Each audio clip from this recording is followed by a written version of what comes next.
Remote participants, if you'd like to speak, please join the Zoom webinar meeting printed on the agenda and raise your hand in Zoom when the item you wish to speak on is called. May we have a roll call? Councilmember Conrad. Here. Councilmember Silverstein. Present. Councilmember Euring. Here. Mayor Pro Tem Riggins. Here. Mayor Stewart. Here. You have a quorum. All right. May we have a roll call? We just did it. Getting a new mayor, yeah. Alive, it's alive. Josh Spiegel, would you mind leading us in the Pledge of Allegiance? What's up, dirty dog? What up, everybody? It's great to see you. Just in time for the Pledge of Allegiance. United States of America. And to the Republic for which it stands, not the democracy. Indivisible, with liberty and justice for all. Thank you. Says it in the song. The republic for which it stands for. Not the democracy for which it stands for, but the republic for which it stands for. Says it in the song. How's it going, everybody? How are you? 4:00 p.m. The City Council met in open session, recessed to closed session. All 5 council members were present and no reportable action was taken. All right, thank you. May we have a report on the posting of the agenda, please? The agenda for this meeting was properly posted on January 24th, 2025. All right. Can we have an approval of the agenda? Make a motion to approve the agenda. Do I have a second? Second, but I thought we were going to make it subject to a moment of silence or adjournment of some sort. We will. Second. All right. Let's take it to a vote. All in favor say aye. Aye. Any opposed? Being none. I'd like to take this moment. All right, the sync is going to be off for the sound for just probably 30 seconds here. Malibu and our surrounding communities. It's not been easy for many of us, and many of us have had tragic events. Most tragic of all is we've lost 3 of our residents to the Palisades fire. And that's in addition to all the people that have lost their lives in the Palisades area outside of Malibu, as well as the Eaton fire. I'd like to take a moment just to ask for a moment of silence in remembrance of these people and to honor their legacy to our city, especially our 3 residents. I love you. Yes, I love you. You know I do.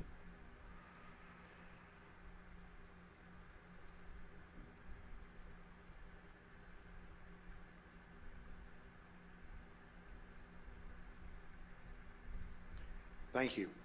And I want you to know these people will be in our hearts for always. With that, let's move on to the consent calendar. Okay, Do we have anything on the consent calendar? Any comments? We don't have any speaker slips for the consent calendar, and we don't have any raised hands on Zoom. All right. What? Does anyone wish to pull any items on the consent calendar?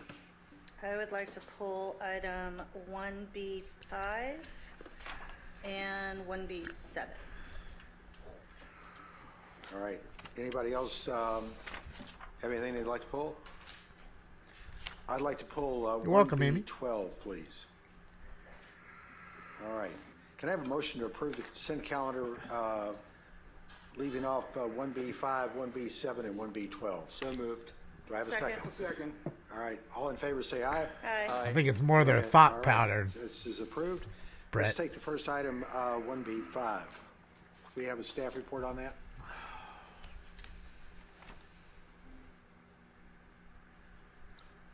Did I look like Aaron Lewis? Good evening, Council. The item before you is the Master Use Facility Haven't heard that Agreement with the Santa Monica Malibu Unified School District. We met with the district earlier in the summer to discuss this item with them. They proposed raising our fees to commercial rate, which we discussed with them that we would have to look at the numbers and see why they were raising our rates to this. At the time, City Manager McClary and I met with the school district and determined that their rates to the commercial rate were fair in the fact that they were, they said they were that the district was supplementing use related to equipment use that they were supplementing for us and field. She's a freak, use. you can tell. So the item before you is to extend the agreement to What's 2027 the giveaway? under the All right, commercial everybody. rate at a tiered rate. That concludes my report. Happy to answer any questions. Marianne, I think you wanted this brought forward, and I have some questions too. Do you want to go So first? I guess I look like Pyle. Ollie. Well, I mean, I have some real issues given the imbalance of funds between our parcel taxes, our bonds, and the use of these various. Yeah, we're just waiting for the public to that start talking. That's where the just fire comes. Our city not is from gonna these be charged folks. a commercial rate instead of one that is more in She's a line pegger. with what the city of Santa Monica pays or what any other nonprofit or other civic organization would necessarily pay. Commercial rates are usually Purple? left for Hanging out with Stinks. filming, non-entities Hi. associated with the Hi. district and Love such. you. So those are just kind of my opening love you. statements, and I'd love to hear from other council members. Anybody else have a comment? If not, I'll put a couple. Oh, go ahead, Bruce. Just Marianne just mentioned what Santa Monica pays. Do Some we know Oscar. what that is? I have that number. Santa Monica, the city of Santa Monica pays $11 million to the district per year. They pay a flat rate based on their use. And the difference is that they are a 90,000 member community, and I think just we already know that there's an imbalance in the amount of parcels taxes between our community and their community. So that's one of my concerns right off the top. I have some comments. The city of Santa Monica does not pay the commercial rate for using SMMUSD's facilities. Under no circumstances should the city of Malibu pay more than the city of Santa Monica or other civic organizations for use of district facilities. Asking the city to pay the commercial rate is Sorry, Jim, I missed unprecedented it. in Malibu. I apologize. Furthermore, this It's when is I was not standard switching for the school feed. districts whose cities The share show its with the dono. boundaries. Allie and I ended up with Malibu's a winning residents pay entrepreneur. taxes Oh to the man, district, congratulations! and those same residents are paying Congratulations general to you, Jim, obligation and bonds Allie, of for course. schools' site construction. Sorry, I missed that. While we understand the general obligation, bonds cannot Congrats. be used for facility upkeep. The district is essentially asking the city to pay the commercial rate for its facilities when those same residents are parents paying for its bonds. So Bax. How do we draw an equation between what Santa Monica pays and what we pay? Because it's technically not the commercial rate, but it's also just a negotiated number. So what is it? I mean, you gave us the actual monetary number, but I mean, we don't know how to equate that to Malibu. Yeah, and I think maybe it's just, I would suggest that we hold this, ask the district to give us 90 days. I would like a little bit more detail on exactly what these numbers play out to. Get some more detail on what, we've got the hourly rate for the pool, but I don't know how many hours we're spending on the pool. An hourly rate on the tennis court and the field space and things like that. So I would like to see a little bit more detail on exactly gonna die what the from the breakdown stink, is Donovan.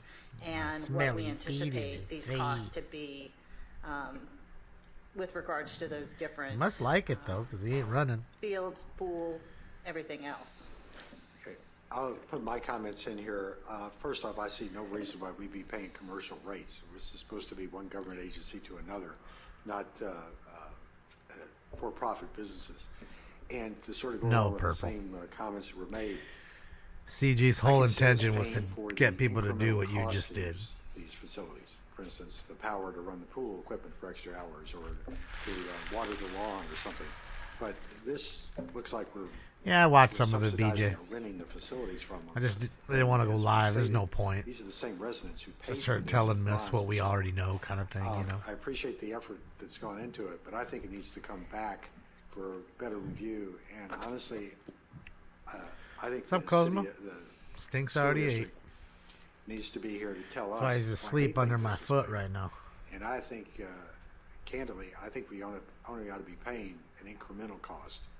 And I No, realize you're it's all about good, accounting Purple. jargon and so forth, but Just, an you know. incremental cost is nowhere close. Don't and be as I sorry read at all. this, It looks like we're going up to I'm sorry that $500,000 you know eventually. you have to see that. And I can see a few $100,000 for covering the incremental cost, but not that kind of money. He So does I'd kind of like look like to, Peter Gammons a little. Follow Z-Man. on what I agree. Councilmember Riggins said. Look at him Let's bring fast. this That is back Peter after 90 Gammons. days. Let's get a presentation.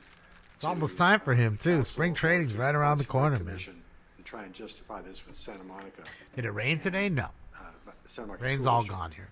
before we see. There were a little bit of mudslides up there in Palisades, though, where they're near Malibu Palisades off of Topanga. Yeah, February 1st. That's why I'm asking if we can just ask them. Because it rained not really hard, but real steady, and it didn't stop for hours. I think that this requires a little bit slow more and steady, I'd say, was a good way to put it. The rain. And also, I want to put it on the record. This one at least. Whether it's 25. We got snow on the mountains, so they closed the grapevine down. You couldn't drive through it because the snow level was so low. We only have 12 or 13% of the students. I think we already subsidized this already. So February 15th, pitchers and catchers. I'm saying. You might want to come back to God something dang, that not has even a 3 incremental weeks. cost. Because you guys worked in good faith to get this negotiated, but I don't think it passes muster for this kind of money. Mayor, can I suggest we have him come back to the council? That's it's wow. We got our first storm, and we're that close to spring. We could, but I think We just got our first would be a good place to start with. But that's, God damn, I live in a desert. They've been through it once. I figured. Sucks. Okay, then we'll bring it back. What's up, here. Terry? Thank you, I just Terry. have Thank three you, more Jim. points. The city of Santa Monica and the district have a joint participation agreement. Thank you, It Jim. has I'll been check it out. discussed several times that Malibu and the district would work on a similar agreement, but none has been I developed. can't Pineapple. In the It's absence all of the a way up. Joint use They're at a agreement, the hundo. city should at least pay the rate of the nonprofit organizations or other civic organizations pay. It is requested that the city and the district work on the joint partnership solution rather than the master facilities agreement. I appreciate your work on this. Is that better? Thank Go you. a little higher, and that's it. So the motion is. I request a 90-day extension from the district to allow the continued use of the facilities at the current rates and bring it back to us within that time period. Nvidia stock down If they don't 17%. grant the extension, good. do we know what the consequences are? Yeah, it's me. I'm the DEI sound guy. No, they're just only go so high. What programs are going to be affected by This is this? I think it'll expire on January 31st, right? Correct, yes. And so we will they won't- refuse to allow our programs to pay anything to be in the pools? I Or- know that this item was approved by Yeah, the I'm sorry, board Pineapple. recently, so Just wish I could do anything. you all are the second approver. So I would assume they wouldn't, now that it's past that part, I don't know if, Baby. Trevor, if you happen to know if we get any leeway, if it's now here. I don't and think we you can pass. assume that they'll allow us to continue to use their facilities if they're not agreeing to this agreement. I would encourage us to ask, and Yes, then let's if ask. we need to make an adjustment, then I'm sure that there are open lines of communication. We can come up with some type of short-term solution if necessary. I would second your motion and ask, just as a side direction, that the pricing be set at the incremental cost, and that would be the objective. It sounds like if we approve that, we're just willing to take the chance of them telling us we can't use the facilities, but I don't think they'll do that. Well, I think in good faith, this is supposed to be mutual. I don't know if I got them at agencies Costco. working together. I think I got 'em at better J.C. together. Penney. I can't believe they shut us off. Hawkins. All right. Do I have any other Pretty comments? sure I got them at J.C. Let's put it to a Penney. vote. All in favor, say aye. I don't buy too much at Any opposed? Costco. Being none, motion's approved. Usually just food All or right, next item TVs. on the consent calendar is 1B7. Otherwise, I don't go there too much. Restatement of and amendments to the I city's like it. 401A plan. I and like the City of Costco. I Malibu just don't buy a lot of 457B stuff plan. there. Do we have, I guess since Joe is. And I've still yet to Joe's have already the seen hot this dog or the pizza. Yes, Mayor and Council, this is I know they're the an best. internal Y'all tell me, retirement, and the account cookies. that's I haven't optional had for any of them. employees. It's a You are the deferred same ones? compensation Yeah, account. we We're bros right simply now. changing Twinning. providers, keeping like for like with our previous provider, and there are some administrative changes within their default documents that we need to update, and the main one being that typically the city manager is the plan administrator, and so instead of that being council, it would be city administrator. That's the main change in this resolution. Van Spirit, thank you That's so how our much. Rest previous in provider peace was to as well. your childhood friend, Andrew. I believe. Rest in peace, Andrew. I'm Godspeed, very happy sir. to see this come forward. And condolences to you and your when family, I was an Van employee, Spear. I know I was I'm very sorry. disappointed with the previous provider, Right. Mission Square, so it's great that our employees are going to have the option Christy. to have some Hi, more Fry. robust 457. And I would encourage all of you, because this Because I want to hear the people speak. They have to always speak first because that's just how they do it. God dang it. We're here to hear the people, not these idiots. Because I want to hear the excuses they give, and I want to hear the fire that comes back from the people that are living there. They're tired of the excuses. Is that me? No, it's not me. I got plenty of internet. It's them. Because I'm not buffering. Just they are buffering, so it's got to be them. Agreement with IEM International for Emergency Operations Center staffing and recovery operations services. So that's what... Jerry, again. That's yes, why Mayor, we watch. And Council, you'll likely see more of these at the next Council meeting as well, as we are approving different agreements for emergency response purposes. This is a private firm that we've brought on to help with ongoing EOC operations. That's Emergency Operations Center, to try to augment our teams as well as we are continuing to transition to an EOC recovery phase and then a more permanent rebuild office as well. Okay. Yes, Rusty, I do. Since I've had this pulled, I've got a few questions on this. First off, is this reimbursable? I know FEMA has made the comment that they are going to fund up to 100% of some of the cost. Is this part of that 100%? Yes, it is refundable. Ow. All right. And we have to pay it first and get funded later, correct? Correct. Reimbursed. Correct. Okay. Yeah. All right. Can you tell us what these people are doing? Right now, mostly filling some of our sections. So for those who don't know, when you have an EOC, you have a system that's been created both nationally and internationally on how to respond to an emergency. So you have things like logistics, you have things like financial recovery, you have planning, so on and so forth, and you set this up in an EOC structure. So they're filling in some of those seats as we try to offset some of our staff that have been working around the clock, so that we can get to a little bit of normalcy here in the coming weeks for staff to get caught back up on normal operations. And where does this fit in with the mutual aid people we brought in? It's very similar. So we first went out to mutual aid, which is very typical. Got a lot of our fellow agencies, and I was very pleased that a lot of colleagues and friends reached out immediately to try to help us. And you have to go through a county process to request that. So we've had many fellow agencies working alongside us. And as you go through that, then you can start to go to other resources, such as private firms as well. And so it's very similar to that process. Okay. Mayor? Yes, go ahead. There is no scope of work with this contract. I mean, typically you put your microphone down. Typically you see a scope of work that defines what we're going to have them do. Thank you, Trent. I didn't see one with this project. It is broad, but it's responding to the emergency services of the EOC. So but it doesn't say here's what we want you to do, right? It provides us some flexibility. That's correct within our emergency operations. Thank you, Hawkins. There is no scope of work. 1.0. I'm just saying, typically it's good to have one of those. It makes sure our anticipation of what's going to happen matches up with their anticipation, and it just makes things smoother as you go along. So I'm not going to argue with this, but I think we should do the this. scope of work? Where's the scope of work? Yeah, it's multiple pages. That's a brochure. That's their sales brochure. It's their scope of work. Well, okay. Well, the agreement has 1.0 scope of consulting services. I looked through it, tried to find the scope of work. I couldn't find them, so there's one there. Surprising to me, but okay. All right. Any other questions or comments? My only comment is I know some of the work that they said that they would be doing is also looking for grants beyond the FEMA reimbursement. Did I read that correctly? That is a potential What's up, service Jason? that Good to see could you, be bud. done. That's not what we're bringing them on for at the moment. But Okay, so I know we do have a grant consultant. Shout out to Brock. We have an Brock existing Do we side. have them actively pursuing any possible things? Has there been any success, or can we get an update on any Yes, grants Malibu that is they have LA searched County. for or reached out for in a future agenda? absolutely, as part of Thank you. our normal grant updates, we'll make sure that's included. All right.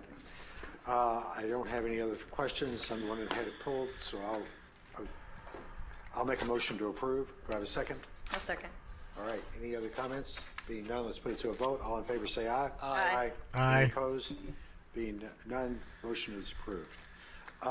Next item up, we don't have any ceremonial presentations. Do you have any commission or committee or? I want to hear general public No, comment. we don't have any commission or committee updates tonight. All right. So it's over to the city manager update. Thank you, Mayor. And Yeah, once it's a little again, echo different your than earlier Dalton comments in LA City. about the difficulty of this time. Also, that doesn't escape our staff who've been working around the clock, and our partner agencies as well, are putting in everything they can for our community. So I really appreciate what everybody's been doing. Fucking B-Rad. He's there. We are trying to transition back to some normalcy. It's taking time as we still have an active EOC going. So the City Hall is open by appointment as of right now as part of that transition. On a row. The appointments are, you can call our main number, 310-456-2489.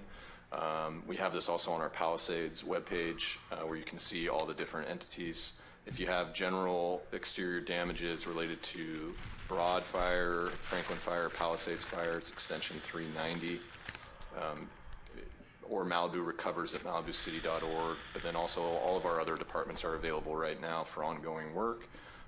So we have environmental sustainability is also extension 390, planning extension 485, public works extension 391, community services 349. No, I'm talking about how it runs. All other city business extension. I'm not talking about the color of people's skin. Talking about again, this is on our Palisades quiet, webpage. Well run. And we are currently working as quickly as we can to build a permanent recovery and rebuild office. You don't have a million people walking in and out giving them shit. Here on the same they already gave campus, them the shit they needed. Just down the parking lot at the adjacent that building. Kind of stuff. We're working to get that up Sound and running system's as quickly working. as we can, hopefully in the next couple weeks, so that we can have in-person services and try to help everybody. I did. I did see the update. And as closely as possible. Nothing so new, again, Nick. For more information, we all knew what it was. /Palisades Fire. So. That's our central hub for all information. I can't stand her. The fire and the recovery. Try not to watch her. We've also set up e-Notify for the rebuild alerts. So and then there's also a dedicated rebuild subpage that's compiling all the information for you and any additional updates that we get from the state or from other agencies as well as those things continue to change. Sounds like the congressman. And then also there's the county website, which is tremendously helpful for the recovery, and that is recovery.lacounty.gov. Is the game on right now? And then just a reminder to be vigilant about scams. You may have gotten emails or phishing attempts or any sort of communication posing as a council member or asking for donations from a council member. These are scams.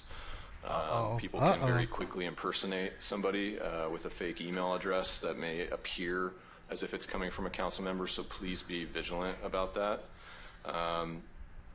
And also, if you see anything that's suspicious, call the LA County Sheriff at 818-878-1808. Again, that's 818-878-1808. That's a lot of eights.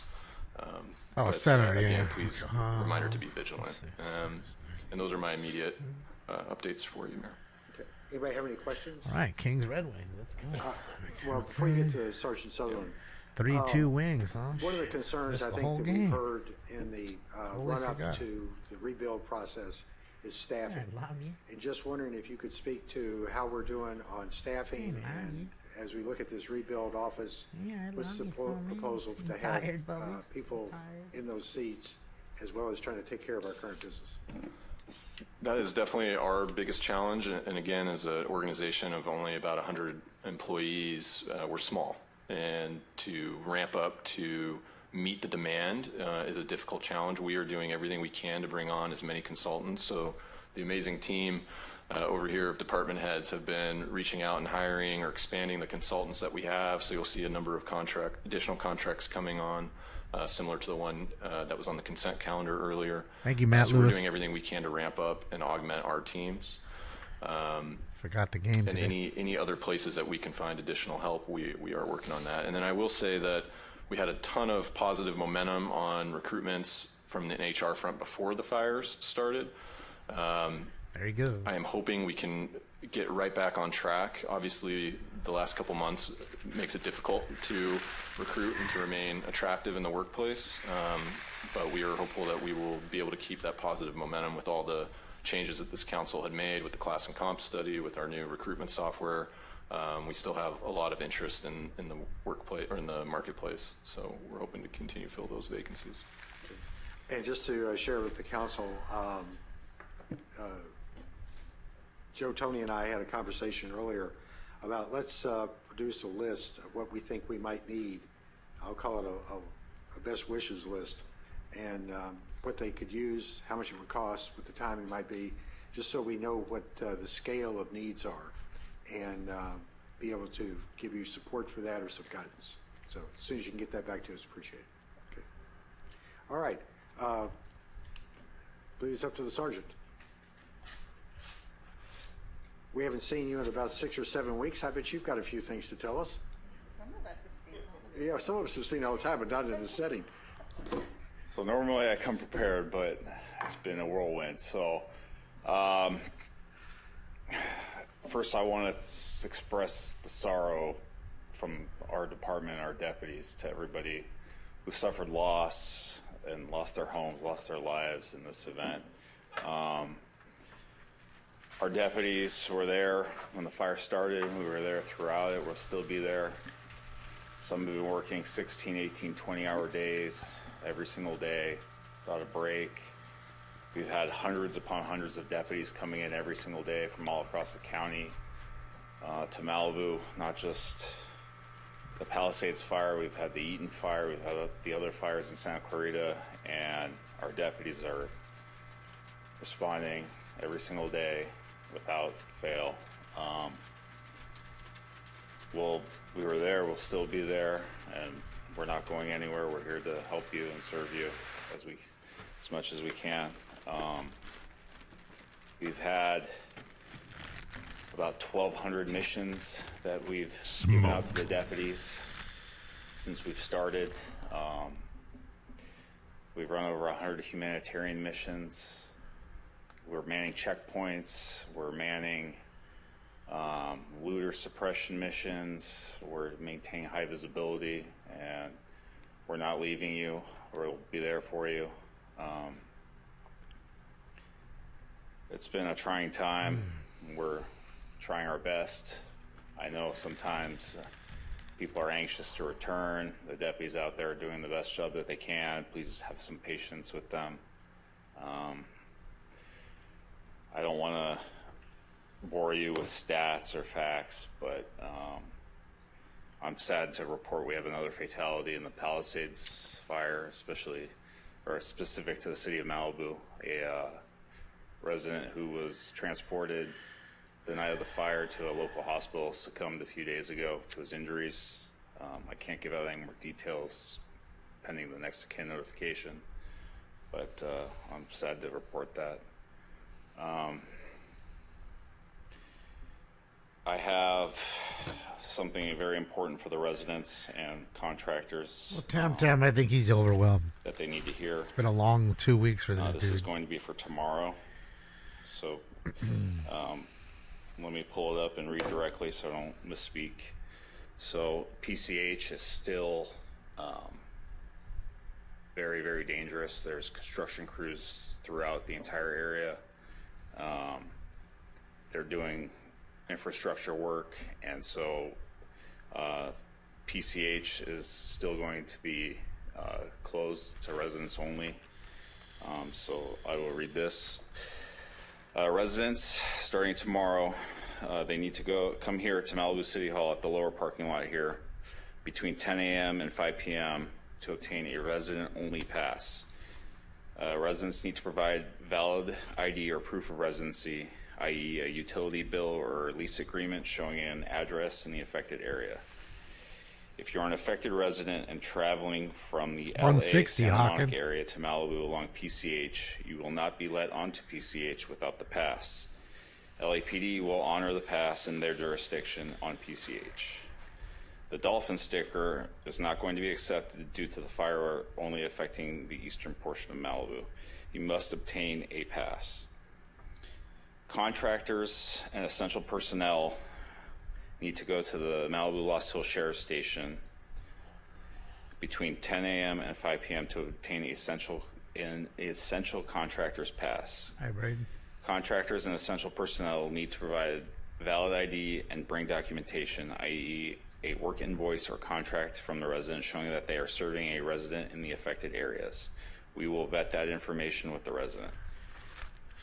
PCH is for essential traffic only. Expect significant delays and potential temporary closures due to repair work in the area. So we've been listening to the residents. We know a lot of them are in hotels or other accommodations in the Los Angeles or Santa Monica or down in the South Bay area. And so LAPD has stopped doing escorts. They're issuing passes and to streamline access. Hey, Ali, how are you? LAPD Good to is see doing, you. so it's the same across the board. And so that's why we're issuing these passes. So we posted on our social media. City of Malibu will be posting that same information. So please, tomorrow morning, starting at 10 a.m., come to City Hall and get your pass. You only have to do it one time, and that will ensure you access. Sergeant, could you tell us what the definition is of essential personnel? So we can't define it specifically. We're going to vet it on a case-by-case basis, but it's for a contractor that you've hired, in-home healthcare nurse. It's not for your Uber Eats. It's not for your dog walker to come. It's for essential people only. And we understand it's a trying time, and we're going to vet it on a case-by-case basis, but please just keep it for essential people only. And that's for PCH access? Yes. As far as the evacuation zones, it's one of the areas that were evacuated that you need to have a pass. Correct. Correct. The affected. What about employees of small businesses or businesses are not open yet. It's residents only. Vet techs? It's Nothing. residents only. Residents. And they're contractors. Do you have an idea of? I believe the vet people are able to come in. The medical people are. Okay. I don't know if they have any dispensaries in Malibu. I doubt it. Okay, so what we've done. That shit brings riffraff. Rephrase it. I mean, we've got all these people living down the South Bay, so now they're able to come in via PCH to get to their properties. Right. Great idea. That's going to make a lot of people Right. happy. Same thing going the other way. Now, is this only for residents who live in the areas where there has been an they've been evacuated? Yes. For example, if I've got a guy that called me this Jeff. morning, wants to go to the hospital. He lives in Trancas. Can he get on PCH to go to San? No. It's not for commuting. It's just for the affected residents. Thank you very much. Yes. Okay, so this first one may be redundant, but just to be clear in my own words, the only individual residents that are entitled to the pass are those who live in the affected area. Correct. Okay. And what, if any, mechanism is there to prevent somebody from transferring the pass to someone? We hope it's issued to that person that will have their name on it and their address that they're going to. And they'll have to show a driver's license? Yes, we will verify their ID when we issue it to them. No, when they actually go to use it, will you also require a second form of identification so that no one who... So yes, someone gets the pass and doesn't give it to someone else? They'll match the pass with the ID and they'll be able to go through. Their ID might have burned. I don't know. You can go to the Disaster Research Center and get new ones. They make them there. Most people did have their driver's license when they left their house. No? I don't know. So, All right, and the pass accomplishes being able to get to your home and back, basically. correct. Okay, thank you. See, it's dangerous because a looter can take that and just drive up, Any then go up and update? loot. I know it's cooperator's decision, but any feedback on when PCH might open? It's always a question we hear. It'll mean to put you So on the spot. we are every day meeting with Caltrans. We are pushing them to work as fast and as safely as possible, and they understand the gravity of the situation, and they are working, and we hope we will have good news soon. Okay. I cannot commit to a chill. timeline, That's but it. we are pushing them every single day. Thank you. Is there any indication that PCH itself is damaged? They have to send their safety Not today's inspectors out, and status. they're doing that right now. As soon as the sun but was it's up, the rain was a gone. long stretch that they have to inspect. 'Cause I'm so not that So far none's been from there. reported as of yet? I can't speak to for Caltrans. Okay. Marianne? I just wanted to kind of comment on that. I mean, even when PCH does open for more commuter traffic and such like that, everyone in the community should be prepared because it's not going to go back to the 4 lanes, 2 lanes in each direction. This is going to be an active cleanup and disaster zone and then construction zone for a variety of different, both households and for utilities and such. So be prepared. We're in for a long haul of traffic interruptions in that area. So just everybody prepare mentally for that. Get back. And I will say that I've gone down back God and forth on damn it. inspections twice on PCH. It is not easy to get up and down. I think there's probably 100,000 yellow or orange cones out there. The traffic is rerouted all over the place. If you can do 25 miles an hour, that's about as fast as you can go.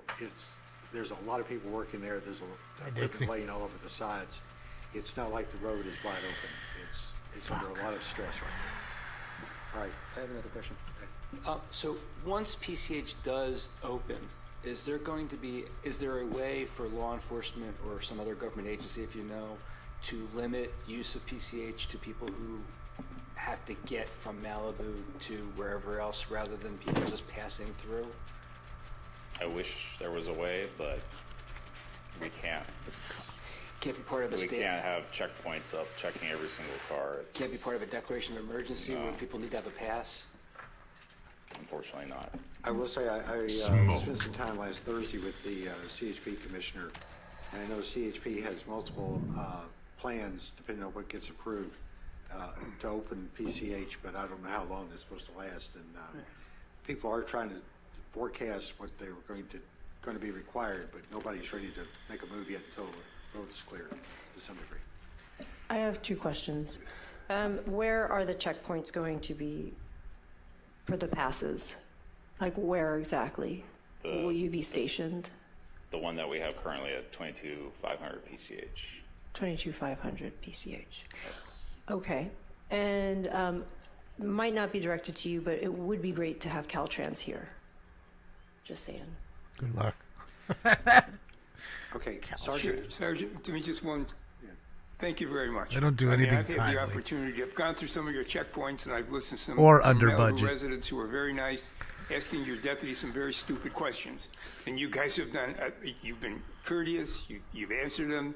You've done a great job. So thank you all very much. Thank you. What are you guys doing right And I now? will say, I can see the strain in my conversation with you tonight. I know all of you guys are working to the point that you're about ready to drop. You were stretched thin before.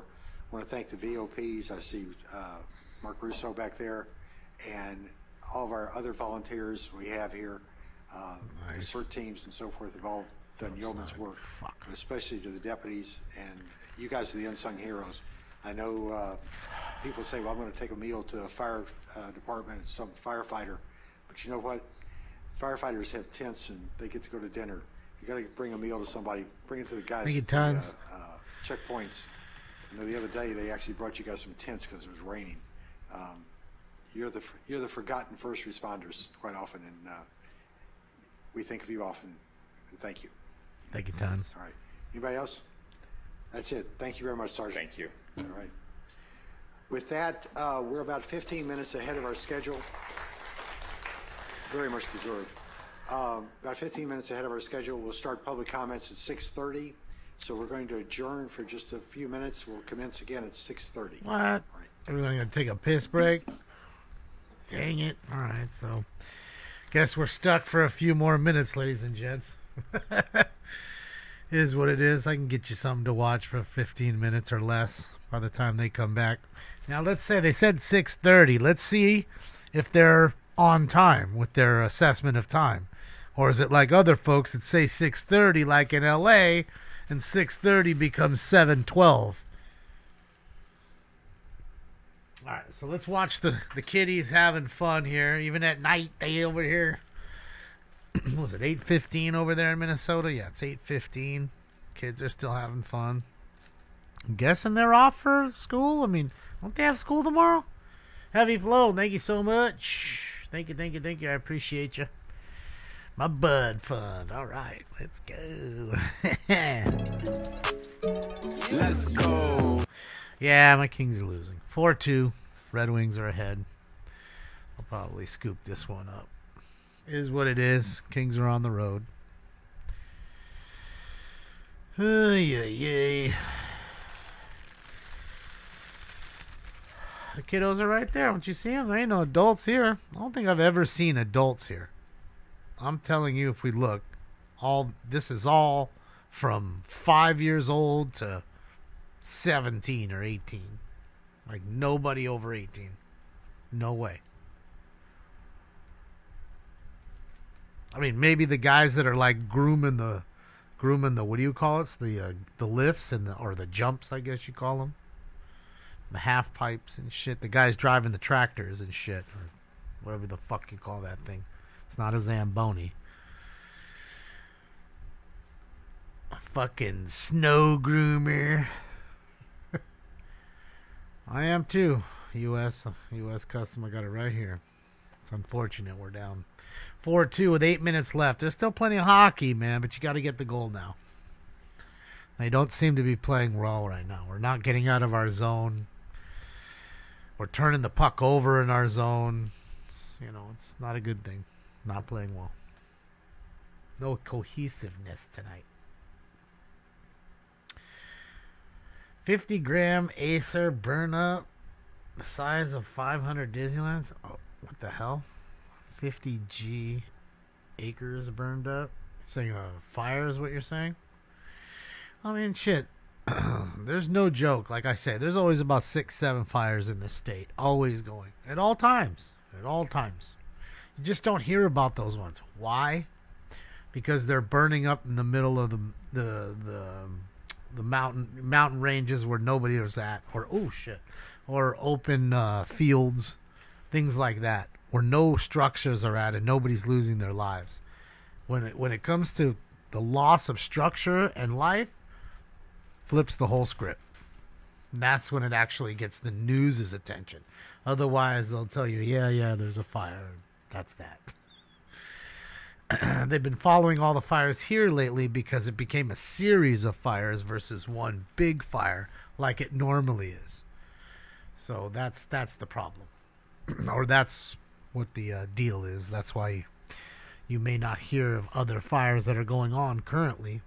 The other ones just kind of get the publicity because they're losing lives and structures. So, mental trash fires, yeah. You want a Daryl Strawberry card? Well, there's plenty of them, Sasha. Shit, you can get a nice Daryl Strawberry rookie for probably pretty cheap. Old Daryl. Still one of the best players to play in RBI baseball. I'm going to let you know. He can hit. I mean, the Mets are really good. They got Gary Carter, Keith Hernandez. They got Dwight Gooden. You put Dwight as your pitcher, and you have at least 3 good hitters. Dykstra's not bad. He's on that team. So you had some real good. And Hojo, Howard Johnson, he was hitting well too. So you had quite a few power hitters in that lineup for the Mets. So they're a good team. Winds bring out the maniacs in SoCal. Yes, well, wind blows everything, including maniacs, apparently. Lots of them like the nose candy. Daryl's just one. You're getting into the card game. What should you start with? Truth be told, it's whatever you find attractive. Whatever you like. That's the great thing about cards. Because there's something for everybody. You don't have to get really expensive stuff. Sometimes even the cheap cards that don't have a ton of value look really great. So it's all about what you really want to collect. What makes you happy? What do you like? Who's your favorite player of all time? Or who's your favorite team? Everybody has their own little thing. There's a guy I met that he only... he buys graded Kobe cards, but only in 8, grade 8. No 10s, no 9s, no 7s, only 8 for Kobe. So that's his little thing. So he goes around finding people, and it's a great deal for him because a card that's in an 8 already got slabbed, which costs you $20, and an 8 goes for about less than what a raw one goes for. So he's coming out ahead. And the card's slabbed, and it's not really about, I'm going to hold these and they'll be worth $1 million in 30 years kind of thing. It's just what he enjoys. You know what I mean? Kevin Mitchell. No, Mitchell's on San Francisco, I think, in that game. It's Will Clark, Matt Williams, and Kevin Mitchell on San Francisco then.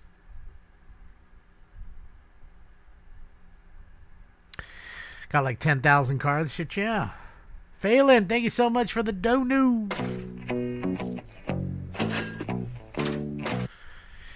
2 old Pete Rose cars mounted in a... Well, that's not bad, Chaos. Pete still has love. People love his cards. His autograph isn't worth anything, even though he passed. He signed way too much. You know, there's some players that just do that. Like now, Joe Montana. Joe Montana's that way. Like, you know, Leaf has him signing these cards, and there's so many. Like, every box you open has a fucking autograph Joe Montana card in it. And it sucks, you know. I mean, it's great, I guess, so that way you get an autograph, and it's relatively cheap, but it also drives the price down. It's like Richard Petty. I was looking for Richard Petty autos, you know, the king, NASCAR. And man, he's pretty much, as far as living goes, he's definitely the most famous, successful NASCAR driver that's alive currently. Okay? And his autograph is so cheap. It's like $40, $50. You can get one for the greatest of all time. It's the Babe Ruth of racing for NASCAR, in a sense. And yeah, sometimes they just, because he signs so much. He's a nice guy. He signs a lot of cards. Everybody at the race, all the kids want an autograph. He'll sit there and sign them all. And that's a great thing. It really is. But it also drives the price down. So it is what it is. I wasn't really buying it so to be worth a whole lot. I was buying it because it's so relatively cheap. And he is so absolutely, well, great. He was absolutely so great. So, yeah.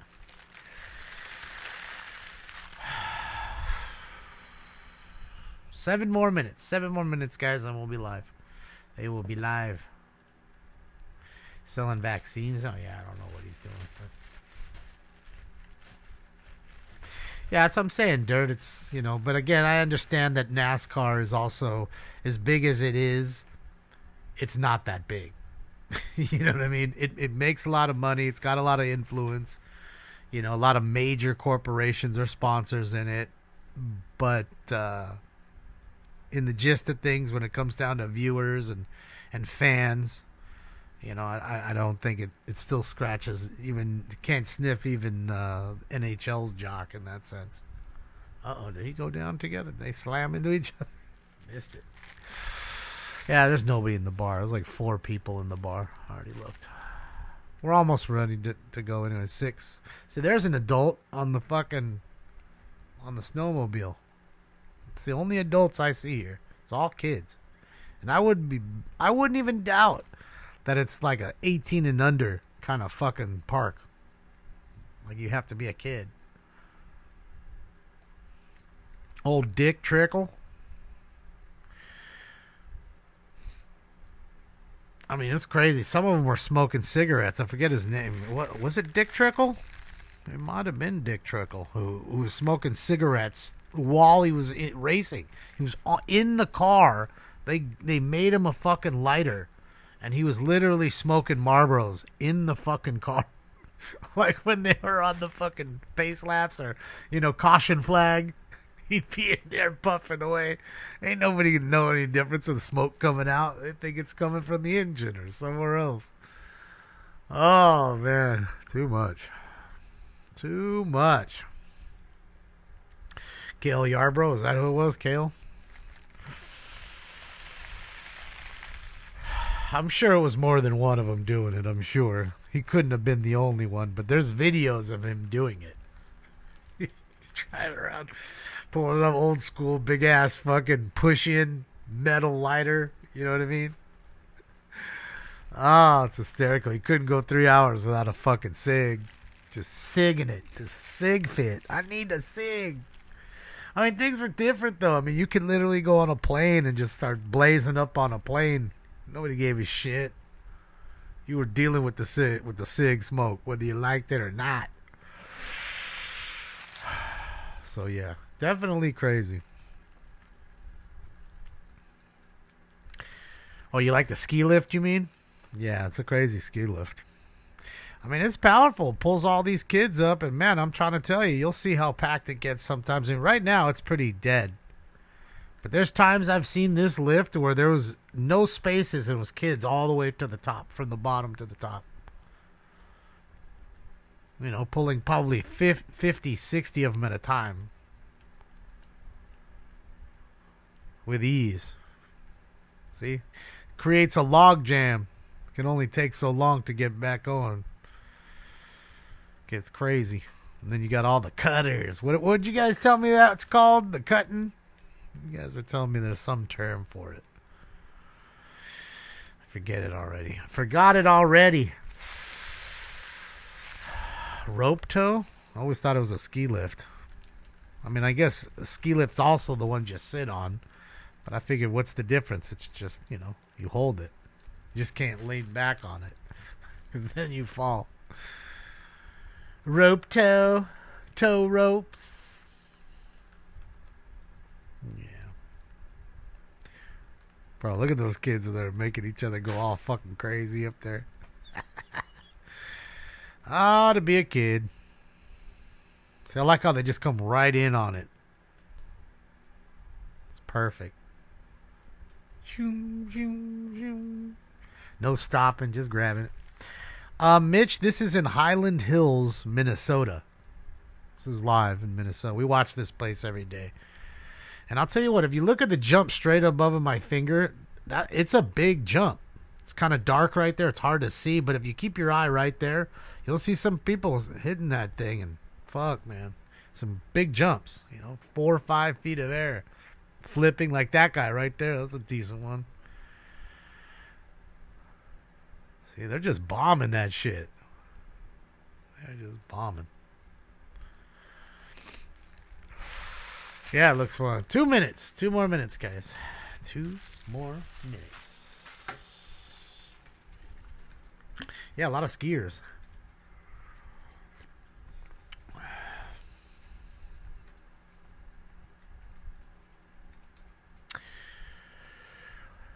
Well, Chaos, the way I see it is it's not, again, you got to crawl before you walk. You got to understand that weed is probably more potent than it's ever been. So, you got to, what I suggest, especially if you haven't smoked weed in 10 years, whatever you get, you hit it one time. Okay, if you have a joint, hit the joint literally one time. Light it. In, out. Stop. Put the joint out. It'll still be there. It'll be just fine. And wait and see how you feel in 10 minutes. I'm sure you'll feel it right away. I'm pretty sure. In 10 minutes, you'll tell. So the problem is you don't want to overdo it and then have a bad time. That's what people do with edibles every day. They eat too much, then they don't have a good time, then they never do it again. And they blame it on the edible. And it's more user error than anything. So I always say, give yourself some time. Also, if you're someone that's, again, I think like sativa to me always gets your mind working and rolling. That's why people hit it in the morning. Wake up, stimulate your mind. It's more cerebral versus the indica, which is going to make you feel more lethargic and like laid back. Okay. So I would think maybe more of the indica dominant, which would slow you down versus get you all thinking, oh my God, I can't breathe. Oh my God, I can't breathe. Even though I'm talking, I can't breathe. Like, you don't go through that. I would say get yourself, an indica, but just don't hit a lot of it. Just hit it one time, and if you don't feel anything, then hit it one more time. Fuck this game. Not that mattered, but, I would do that. That would be my best advice for you. That way you hit it once, you hit it twice. Now you're high. You know what to feel. And then you work your way up to where you can hit a whole joint or, and same with the edibles. You start with a little bit. You eat a piece of the cookie, not the whole cookie. And then if you don't feel anything in 2 hours, then you eat a little more. Another little piece, not the whole other half kind of thing. So I know it sounds kind of like, I don't know what the word for it is. Just a little overcautious maybe. I don't know. But I just feel like it's easier to just do it that way and have a good time with it and not feel like, what do you call it? Not feel overwhelmed with it. So apparently they don't know how to tell time either. But who's looking at anything? Yes, crawl before you walk. That's what I said earlier, and I stick by that. I think everybody, if everybody just followed that pattern, whether you're smoking it or especially if you're eating it, I think you'd have a lot more folks that would just do it right. I mean, it's like, you go into your first time into a bar, you're not going to go get the strongest shit and then start pounding it, right? And next thing you know, you're drunk and you're not feeling good and the room's spinning and, yeah. Oh, I'll never do it again. That kind of a thing. So you don't want those things to happen. And the good thing about cannabis is you really won't get sick. You'll just not like where you're at mentally. That's probably where you'll be. Some people get anxiety and they feel like things are happening that aren't really happening. And that's why I say usually those people have anxiety besides weed. So I don't want to exacerbate it by fucking hitting sativa and getting your mind fucking running. So that's all I say. And I see it a lot, and I want people to have a good time with it. That's why I'd get angry and be around people that would go and make their friends hit a big old crazy dab off the first thing. Like, what are you trying to do? Start public comments, 6:30. There we go. Communications from the public concerning matters not on the agenda. We have speaker slips here. If you're going to turn a speaker slip in, please turn them in now. Once we start the comments, we'll be closing. All right, here we go, ladies and gentlemen. Now, also decorum rules. I know this is a very emotional time for everybody, but we'd appreciate it if you wouldn't clap or cheer or boo or anything like that. This is decorum meeting, and we encourage Silencio. you to remember your jazz hands. That's one way to do it. Jazz hands. Just ask for respect. And everyone has a chance to speak freely, and that's what we want to have happen here. All right, first person up. I'm drinking coffee right now, yeah. We have Julie Swisher from the Red Cross. It does help with nausea. I use it all the time, Blake. My stomach ever hurts. You smoke 2 hits of weed. Marissa Coughlin. You don't even remember that your stomach was hurting anymore. You're good. Thank you, Mayor Stewart, council members, and residents of Malibu. I just wanted to take a second and thank you guys for, number one, your support during this difficult time. I know that over the course of the last few weeks, you've probably seen a slew of red vests around your city supporting all of our emergency management, all of the boots that are on the ground and helping the residents. And I just wanted to send a little message and talk about a few updates that Red Cross is working through to help continue and support the residents of your community. Number one is we know that we have trucks that are on the ground still to this day that are delivering supplies such as masks, what we call DES supplies or disaster emergency supplies, as well as food and water to the residents of the area. And we just want to ensure that we're effectively reaching all of the people who need resources. And so we're going to continue to work with you over the course of the next few weeks. And we also wanted to just let you guys know that there is individual assistance that is available to all the residents that does not apply to any federal assistance that residents are going to be getting. It's just through Red Cross, and we're just encouraging all those who have been affected by the disaster to take advantage of Nice. I'm glad you're enjoying it, SoCal. I knew you would. It may not be much, but it's just enough to be able to get you through maybe some hard times and over the next few days. And so I'm going to leave a few cards here for you guys to take with you, share with your friends, families, and neighbors. But I just encourage everybody to take a second and apply. The last day to apply is going to be February 14th. And so think Valentine's Day. Get signed up before then. And we are continuing to work with a multitude of different community partners to try to identify the individual needs of the residents. And so I just, once again, I'm just encouraging all the residents to reach out to Red Cross. We know that it could be anything from maybe just mental health that we're dealing with here, or it could be like a multitude of medications. You could need some food, water, or even assistance with your children. So please Yeah, like a half-inch. We're going to do everything we can to help. Thank you very much. Half-inch of rain. I just want to make one comment. And usually we don't have two-way conversations here, but I think it's important if you could mention any assistance that you're able to provide, not just to the residents, but the workers that work in Malibu, as well as the other people that might be affected by it that have some connection to Malibu, so that the people here can spread it to maybe their employees or whatever. So if you could mention it very quickly. Sure. Right now, I think that the most important thing that we're trying to push out is that we do have financial assistance that's available. You're welcome, Cam. It depends on household size, but right now we're seeing on the ground that that's what people are really in need of. So. And they contact where? Where do they get? They can call 1-800 Red Cross. I have a bunch of cards here that I'm going to share with the council and with the residents, and feel free to pass them along to your friends, families, and neighbors in the area. And I mention it because people are on Zoom watching this as well, so now they know the number too. And they're on smoking skin. 1-800 Red Cross or 1-800-733-3767. Be calling Jason. Jason's calling right now, I bet. I wanted to make sure, you mentioned mental health services. Is that for anybody, whether their home burned down or just somebody affected in the community that's struggling, maybe they can reach out also? Yes, that is correct. Thank you very much. Thank you. I also have a question. Is that also for Franklin Fire survivors, or is it just Palisades? All those affected by any of the fires Thank you. in the area, yes. Thank you. All right. We have Marissa Coughlin next, and after that, we have Joseph Lizami. I know I butchered the name. Lizama. Good evening, council members.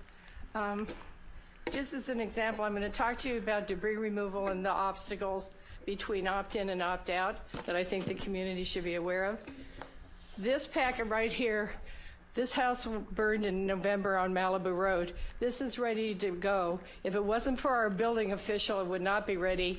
And I really encourage the council to use Mrs. Bundy's talent, skills, and experience to help us move it along much faster. What we're waiting on is the dump site, because LA County has locked it down. The closest dump sites for any of the debris removal that are Class A are in Nevada and Arizona. Oh my God. Because they have blocked it. Azusa's available and some other sites available. I really encourage the council pursue the dump site availability for our debris removal. So they can't even, they have no place to dump everything. Army Corps of Engineers Jesus Christ. Presentation on Saturday and the EPA, there are some deficiencies in their presentation regarding the testing, the hazmat testing. In order to do the debris removal on Malibu Road, for example, we had to have metals, asbestos testing, and other testing done before, and it'll be tested after. That did not happen in the Woolsey fire, and when I talked to the Army Corps of Engineers after that, they're doing it before.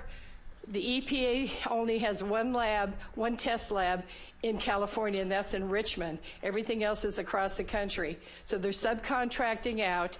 I talked to one of the subcontractors. It's going to take them 6 to 14 weeks to analyze the hazmat studies before they can do the debris removal. Oh my God. That affects the timelines and the concerns of the people. Rule 1403 has to do with emergency demo under Title 22, and we also have the PACM, the emergency response for the hazmat approval. The Title 22 is the conditions to modify. They're paying for it. Quid these people. Structure removal, and the Cal OSHA is the Title 8, the asbestos for blueprints. Anything after 1980 has to have the asbestos removal. And I'm going to encourage the council to pursue. I will give this stuff to you in writing. I'm going to give it to Alex and to the other members of the council and stuff. But the Air Quality Management District is the final holdup. Unless Yolanda can issue a letter based on 1403, which will release the site for debris removal. If not, it has to go to the SAQMD, and then it takes months for them to approve the debris removal based on the air quality management. And that's another thing that wasn't discussed by Army Corps of Engineers. And I asked them if they were going to wet down the site, and he says sometimes we do, sometimes we don't. They must do that. Thank you. So there you go. They have no place to dump the site, dump the shit. 14 months basically until you test it, and then they can be cleared to then clean it. So we're looking at almost 2 years before you start good construction. Evening, Mayor Stewart, Mayor Pro Tem Riggins, and City Council. I'm Joseph Lazama, a DBA formative CA. So I work with architects, builders, property owners, friends really, just to navigate this coastal development process and the permitting process here in Malibu. Joseph, Tony, I heard your update earlier. Unfortunately, I didn't get the e-notify text email today. I usually hear when the lifeguard's going to take a lunch break at Tower 12, so I'll just make sure I'm signed up for that so I can get these updates. But really what I would like to ask for is an update on normal business operations. I understand there's appointments, but I have questions related to the portal, counter hours, and then once you have an appointment, is it one department, or can I navigate City Hall as if it were counter hours, and can I meet with multiple departments? Thank you. What a clusterfuck these people are going to have to go through. To answer some of these questions when we get through all the comments. All right, Thomas Torres, and then William Woolward. Good evening. First of all, I'd like to thank you all for your sensitivity and consideration for all of us. We would have never dreamt that 8 days into the new year we'd be talking with such much crisis in front of us. None of us would have ever figured that. I fortunately did not survive the fire. And I say fortunately because I thought I had, but at the last minute our house was on fire and we fled. My point is, we were burnt down in 93. We learned a lot about in 93 when we rebuilt. Some of the professional city people are here and remembered working, signing on our plans when we rebuilt. The reason I bring that up is it seems to me that there's a professional community here with a great depth of experience. I personally have worked on many, many fire burnouts, and I think there should be many pathways to the city to rely on the professional community, licensed architects, professional engineers who have had direct experience and can share the time and look for new ways to expedite the process that are professional and above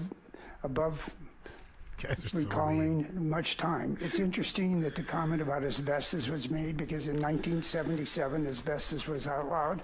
So if my house was rebuilt in 93 in the fire, I can assure you there's no asbestos in it.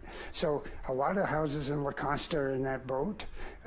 Maybe Big Rock's in a slightly different situation, but it seems to me that there has to be planners, however we expedite it, however we use the professional community, that whether we have site clarification where I sign off on plans and I meet with city official where we take responsibility and engineers for various projects, and we work with the 100 people that are employed working on the various projects, or whether we set a time frame if the house was built within the last 10 years and it was signed off by the city, there's a different process to move them forward rapidly. There's other ideas we'd like to share with you all. Hopefully we'll be asked to participate in the committee. Those of us that have had tons of experience, we hate to use our experience because this is a very sorrowful experience for most of us, but we want to do the best. We love Malibu. That's what brought us here to begin with, and we want to put it back together. It's troubling, it's cracked, but let's all help put it back together. Thank you. Thank you. All right, next is William Woolward, and then Marina Commons. Hi, Council. Nice to see you all. I'm William Woodward. I lost my house in the Malibu fires in Sarah Retreat. Very devastating. Can't say enough for everybody here. I have insurance. I'll be fine. I'll get through. Really, what I want to talk to you guys about is sort of a watershed moment for you. You have a chance to change everything up, to make it easier on people, to make it better. You have a real chance to do this if you sort of use the job statement, think different. You can do it. I strongly recommend that you try. Yolanda's been excellent to me. She's been kind and considerate. That's a kind thing to do. But it's a different fire than the Woolsey fire. I think you're going to follow that. That's what I got out of the Malibu Town Hall. I don't know why it's 10%. Why is it 10%? Why isn't it 20%? Why isn't it 25%? I really don't know. I don't know how it happened, why, but try and think about it in a different way. I'm a businessman, I solve complex problems. This is a very complex problem. It's multi-dimensional problem, but you got to try and do this, and I think you have a real chance to do it. So I would recommend you have a 1, 2, 3, 4, 5-step process that I can follow, that I know exactly what to do, and you come out with it, and you have the resources to put that together. Make it simple for people. This fire is different than the Woolsey fire. This fire, I think, in 4 or 5 years is going to destroy the tax base of Malibu. I mean, people are not going to want to come up PCH to come to the restaurants in the summer. That might be good in somebody's opinions, but otherwise, things like private investments, private restaurants like V's or Peta, they're going to go. They're going to be done. It's going to be done. Maybe Nobu makes it, because it's Nobu, but these things are going to happen. So what I'm asking you guys to do is, either come up with a group of people like me who have no axe to grind here. We're not trying to run for City Hall or anything like that. And try and make changes. Make it simple for people to do this fast. And I know it's complicated, and we're going to fight about Caltrans and the roads for the next 6 months or year, but, we can make those better too. So that's my statement to you. I listened. I'm looking for specifics. I didn't hear that many in town hall. I heard a lot of discussion. That's not to say you guys don't have a hard job right now, but try and listen to the outbreak and make it very simple on people to make the changes, or else the tax base is going to go. You may not be in office anymore at that point, but it's going to be very, very bad for Malibu. Thank you. Thank you. Next is Marnie Commons, and then Michelle Shane. And Armando Herman. Hi, I'm Marnie Cammons. Paging Mr. Herman. I did speak at the town hall, so I'm sort of repeating myself. Same problem, but I want to specifically talk to Joe, Tony, Halen, Marianne, Doug, Bruce, Steve, Trevor, to really advocate on behalf of a portion of Malibu that's not so big, but it was a big fire, the Franklin fire, and we're not being included in the relief efforts. We're not being expedited. We don't have Coastal Commission saying, we flout all your permits. We don't have any of those benefits. And so I'm just asking for you guys to reach out to all the powerful people that can help get this declaration, us added into the declaration, because it would be life-changing for our community. Right now, like where Bill also lives, Sarah Retreat, it's kind of this left behind area that's not going to be included in the debris removal. We're going to not be included in the expedited stuff, so we're just going to be sitting with burn lots for longer than everybody else, even though our fire was first. So please, can you guys reach out, do something? I also my folks lost their home in the Palisades fire. My grandparents' home has been lost. I love Malibu. I'm not leaving. But please fight for our fire, the Franklin fire. I've put so many feelers out, and everyone says, get your city councilmen and women, get the assistant manager, Joe Tony, who I don't even know you, but everyone tells me talk to Joe. So please, can you advocate on behalf of my community too, so that we're not just forgotten in this. Great. Thank you very much. Mr. Harlan's coming up next. All right, Michelle Shane is next, and then you guys Cheryl think Spurlock, you please. are?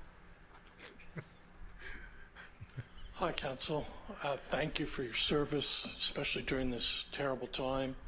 And it's a horrific time for all of us, whether we are members of it, we're members of this community.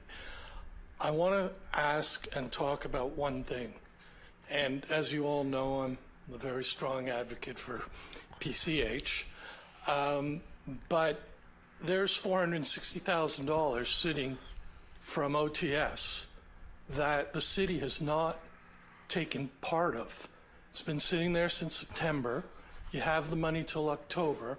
No, it's not a priority, but here you have an opportunity to do something with PCH that doesn't cost you any money. It comes out of the grant.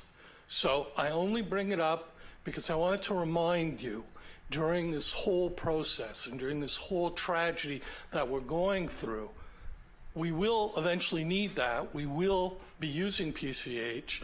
Hopefully, per my article last week, we'll learn from it and change and do stuff. But I'm just begging you to remember. That's all. Thank you. Thank you. Like Daniel Cheryl Gus. Spurlock, and then next is Norm Haney.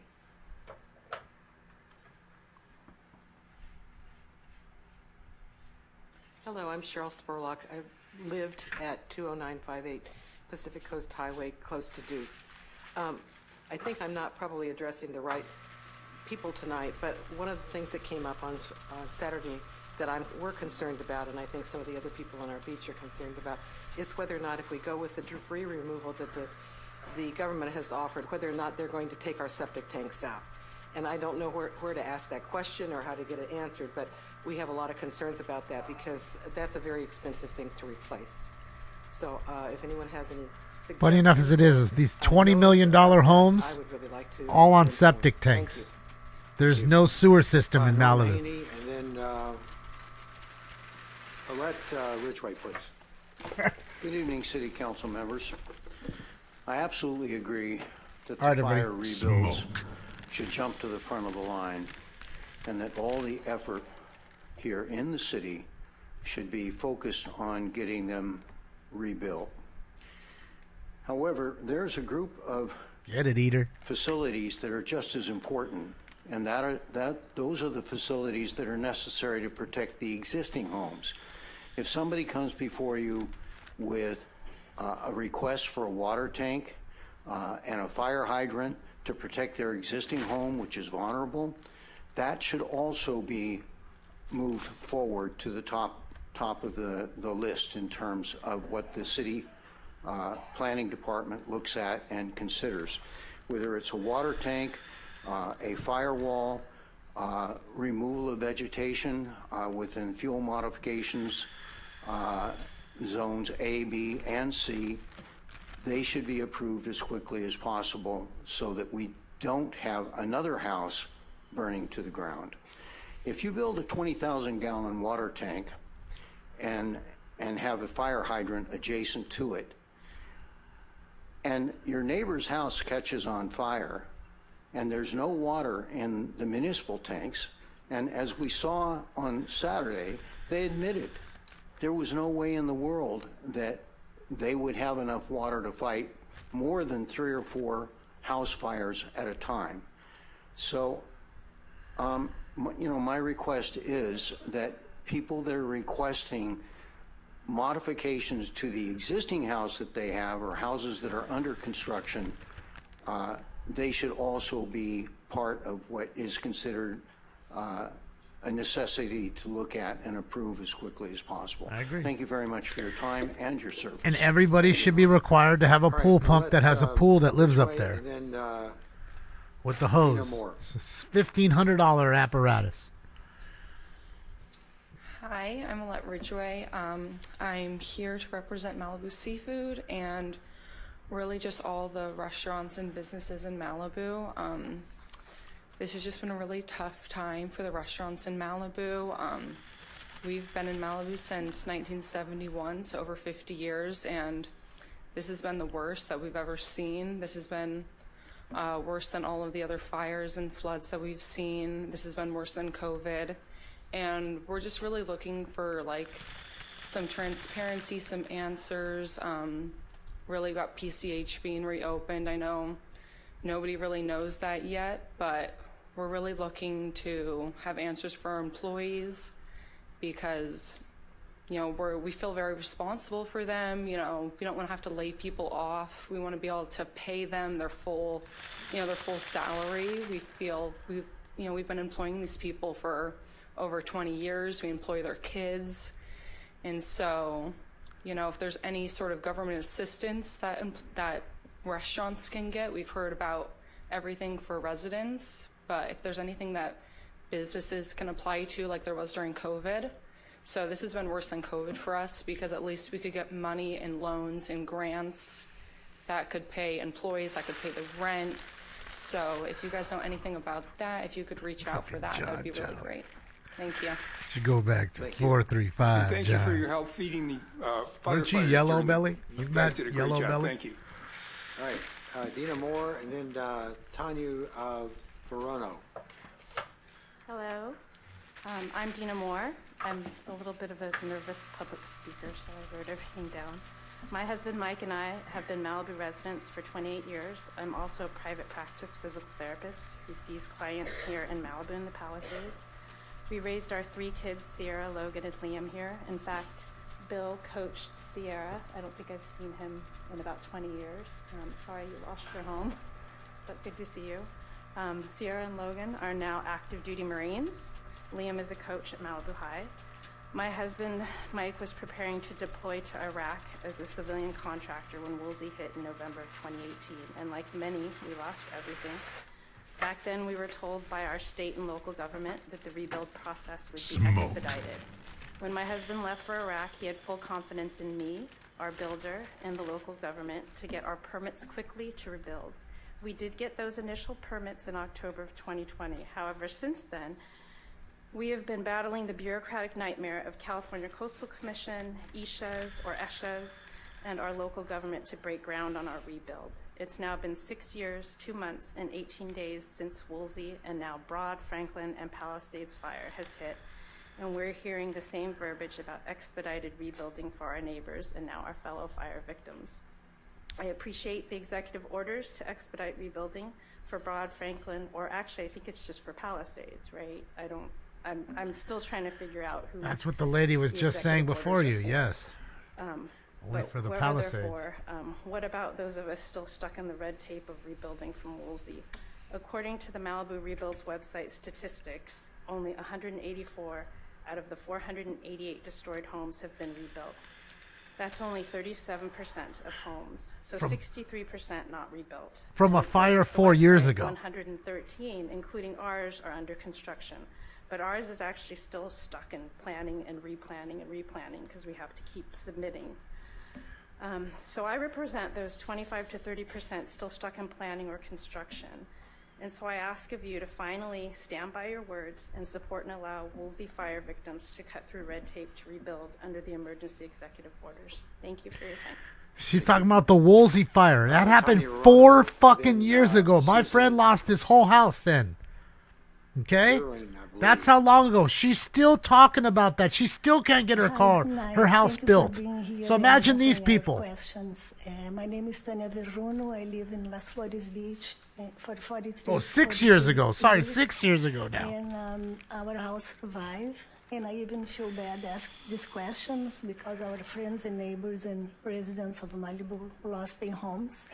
But we would like to know if you have an idea when we will be able to go back to our home. Okay, thank you. Thank you. All right, Susan Earring, and then Luis Pino. Hello, I'm Susan Emmerling. They are screwed, I want to thank all of you for being here. It is disgusting. I'm grateful for your good wishes, your hard work, and your support. 6 years she's been waiting to build her house. It's still fucking I met not my built. husband as he was rebuilding from the 93 fires. And now fire has caught up with us again, and our 2 children.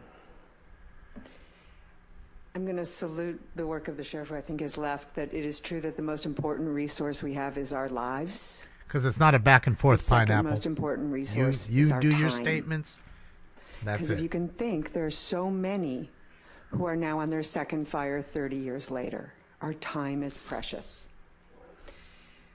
So though I commend the intent, I have to say that the saddest phrase that I've heard in this rebuilding are the words that our beloved city is building a permanent office for recovery and rebuilding. It's just heartbreaking that we go through this over and over again. Yeah. No answer But to what I it. do want to urge the city to do is to heed a maxim that my stepfather always used to say when I was growing up. You can have 20 years of experience, or you can have 1 year of experience 20 times.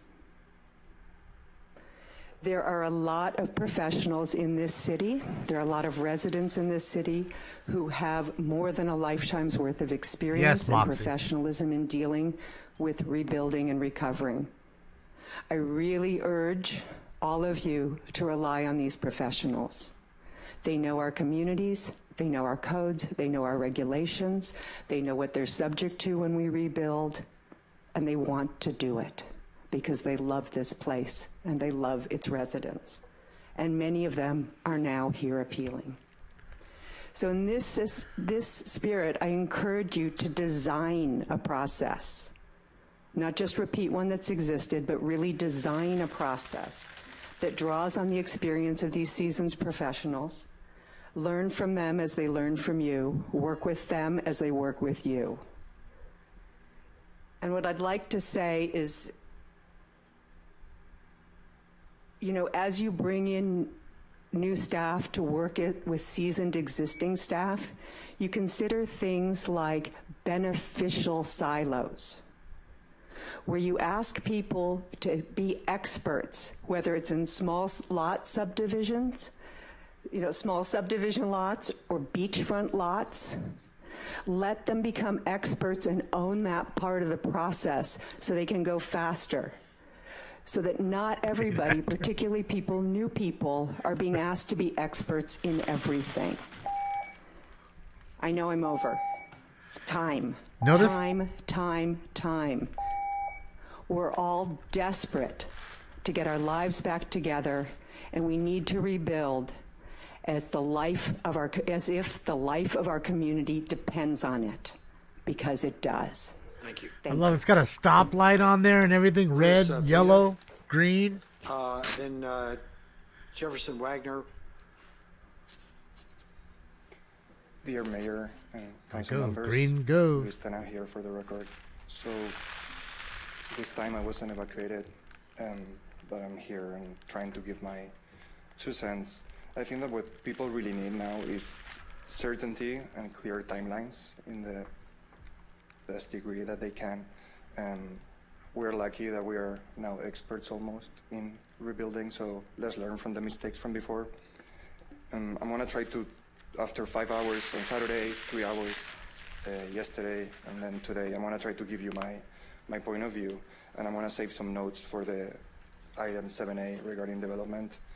So there's 2 steps for the debris removal, which is EPA and FEMA. So for the EPA, it is mandatory that is done by the government, so there's no option to opt out. And I hope that everyone understands this. Then for the second phase is when you can opt out or in. And it looks like no one really wants to provide a clear timeline because they're afraid of failing at the timeline, but I think someone needs to step up, act as a PM. We're used to do that, the design professionals, right? It's really hard to give our clients a timeline on how long it's gonna take to get the permits, but sometimes you just need to take a risk and tell them. It is my impression that it's gonna be at least 9 to 12 months to get the site cleared, and I just hope that someone can not ask individually each agency, but kind of own the whole process, right? Like a Gantt chart, critical path, things like that. Then I'm gonna go straight to some suggestions. So I think that you guys should create as one centralized source of information, and it has to be online. Then you can have, so the city of Malibu is beautiful because we have this personal treatment. There's only 10,000 people living here, so it's easy to reach to you personally. But there's a lot of people that are displaced, and they don't have means to be here, so the information has to be clear and centralized, and as soon as possible. Then it will be good for you guys to provide every week, either at city council hearings or the planning commission hearings, air and water quality reports. I'm sure that you can find that. People maybe want to move back, but I think it's very dangerous, as Bruce said the other day. So same for surfers. I don't know how long it's gonna take us to be back in the water, but it will be good to get some updates every now and then. Then it would be good to install permanent Starlink Wi-Fi all through Malibu forever. You know, let's not rely on FM transmitters. We live in 2025. And then I would say let's mandate permanent removal of all the palm trees in Malibu. Those are not local plants. And I think Ryan mentioned that after the Franklin fire. I would also say allow pools to be de minimis waivers, because pools are a good feature to fight fires. So let's include that with the septic systems if possible. And then I would prohibit smoking in Malibu. It's higher fire zone. We prohibit that on the beaches. And then please thank you. Request Thank you, the fire Giuseppe. department to staff up. They only have one guy reviewing permits. Okay, thank you. Jefferson, you're up next. No smoking we in the have, whole 5 city. minutes for Jefferson. Daniel Ralston, are you here? And Tina Cervantes. There you go. All right. 5 minutes. Thank you very much, Council. Why'd he Thank get you, 5? Doug, and everybody that's given their time like the rest of us are this evening. Just wanted to help Marissa with the clarification on the Got us a new 1980 dancer. statement. That was anything prior to 1980. Keep your eye has on to this go guy right through here. Hazmat. That she said it was after 1980. Oh, there he and then goes. Yep, you got him. Getting into it. And then I know Sergeant Sutherland left, but we need some common He name throw him for out? Checkpoint Charlie. That's what we've been calling it on PCH there. The reason the Sheriff's Department set it up there, it's I think a he long just got thrown out. straightaway from both directions. So there's no misunderstanding that it's a checkpoint. Checkpoint Charlie is C for Carbon Beach. So we should start using that as part of our acronym. Equally, I'd like you to pull up, when I was on council, 2 times we had an acronym sheet for rebuilding. Bro got From tossed. the Woolsey fire. I don't know where that acronym sheet went. It will help all these people with the corundums, the nightmare of acronyms that are being used. It gets confusing. They ask you those questions first. Let's get the acronym sheet ready, printed, and ready for everybody that needs it. So for those people at home, Jefferson Wagner, local retail business owner here for 50 years, local resident for 60 years, and I lost my house in the Woolsey fire. And right now, because I use local contractors and local expediters, I was able to finally, after 6 years, get to the point where the roof is on and the stucco is next week. So I'm in a good position. 6 years later. Still not I handed done. out several maps. This is for clarification for people who are going to be going through this process. It will also help the city with its positioning. The first map is the SCE map. I mentioned this at the 5-hour meeting at the high school on Saturday. This is a better quality map. In that map, you can see for the PSPS, Public Safety Power Shutdown, another acronym we should know. It has the various districts. And what SCE has not done in the past is correlate the district with street addresses, prominent landmarks, or benchmarks. So we started at Tuna, and we went all the way up to Galahad. The way this will help residents and the council and legal staff here and the city manager. Still at is least a when you year do more to go, reference point Dennis. On the PSPS, you can see the streets. Said he was at the stucco. And the latitude and longitude. Still needs more work. I think that would be very helpful to clarify that. SCE does not have this map. This was created by myself, and they call it sensitive information. I heard that back in the Woolsey. Smoke. Sensitive is not having sensitivity to the needs of the people. That's sensitive. There you go. Second map There you is go. the Sounds about right. evacuation map. And when I was on council in 2018 or 20, somewhere around in there, after the Woolsey fire, we created with Chris Marks, a planning commissioner at the time, we created the evacuation map based upon the TSEP concept. That's the Topanga Canyon one, which was very successful in the past. So that's where we came up with 111, 112, 113. What the map doesn't have is egress and to get out. You can see where I put on this new map 2101. None of this exists on the current maps.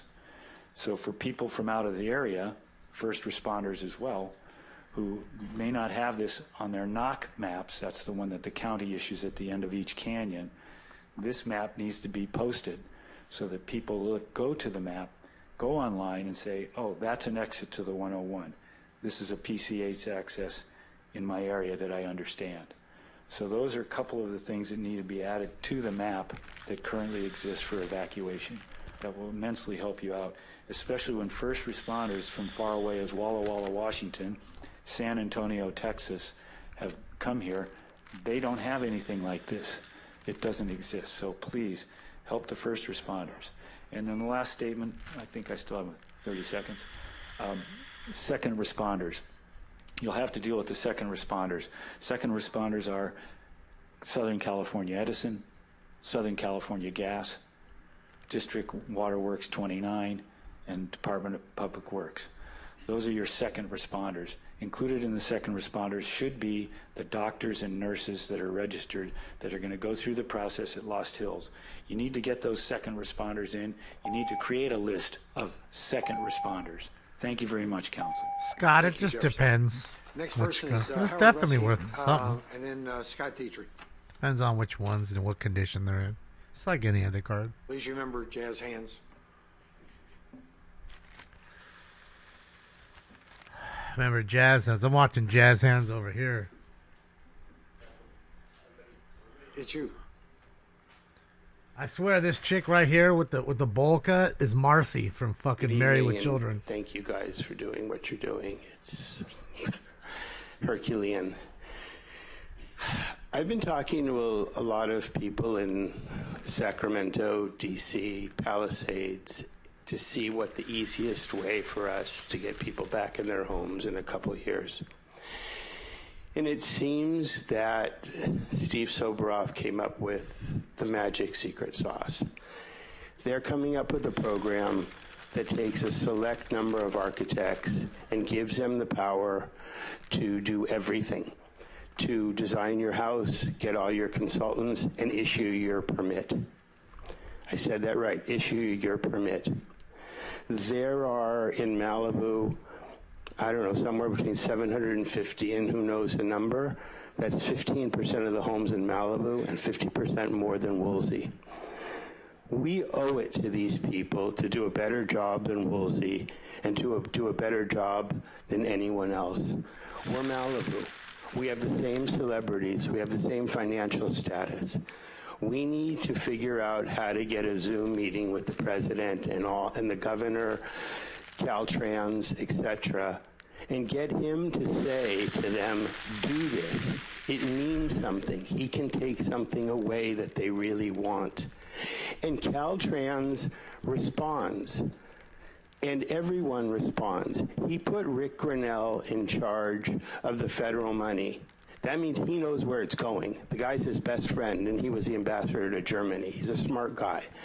And they also took Karen Bass, the gentleman from Louisiana that did the infrastructure after the floods there. We need to assemble a team like that and hit the ground running with the best and the brightest. And no offense to Joe, but we need to find a city manager ASAP that has years of experience in running a city and years of experience with political contacts and can bring staff to help Yolanda and Tyler and Rob and everyone else, because they're going to need a lot of help. This isn't an easy thing to do. And if the city of Los Angeles can't do it with their head of planning, who's a hell of a nice guy and a very smart guy and runs a big department, we sure as hell can't. So we shouldn't want to rely on those people. And then a lot of people didn't want to come tonight that asked me to ask you these questions. If you live on the beach or on Big Rock and you have a septic, no matter how old, or a seawall or a foundation, and it's repairable or it's in good condition, can they still use it? There's a lot of people that are deathly scared of what's going on. I spent most of the day just fielding calls from people, trying to assure them that Yolanda's a great person and we're going to really try, but maybe you guys can assure them. Thank you very much. Thank you. Scott Dietrich is next, and then Heather McCauley. What about Igor Beatenoff? Good evening, Mayor and Council. We've just gone through a pretty bad time, and we're going to continue to do that for a year, 2 years, 3 years. But I want to bring up some good news.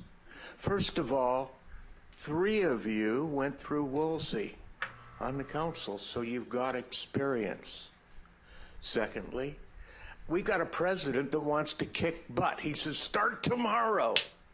Third, our supervisor, unlike in 2018, she's out there. She's screaming to get things done. She's trying. She's pushing forward. I mean, she did that for PCH safety, And now she's doing it with Woolsey. We did not have that in 2018.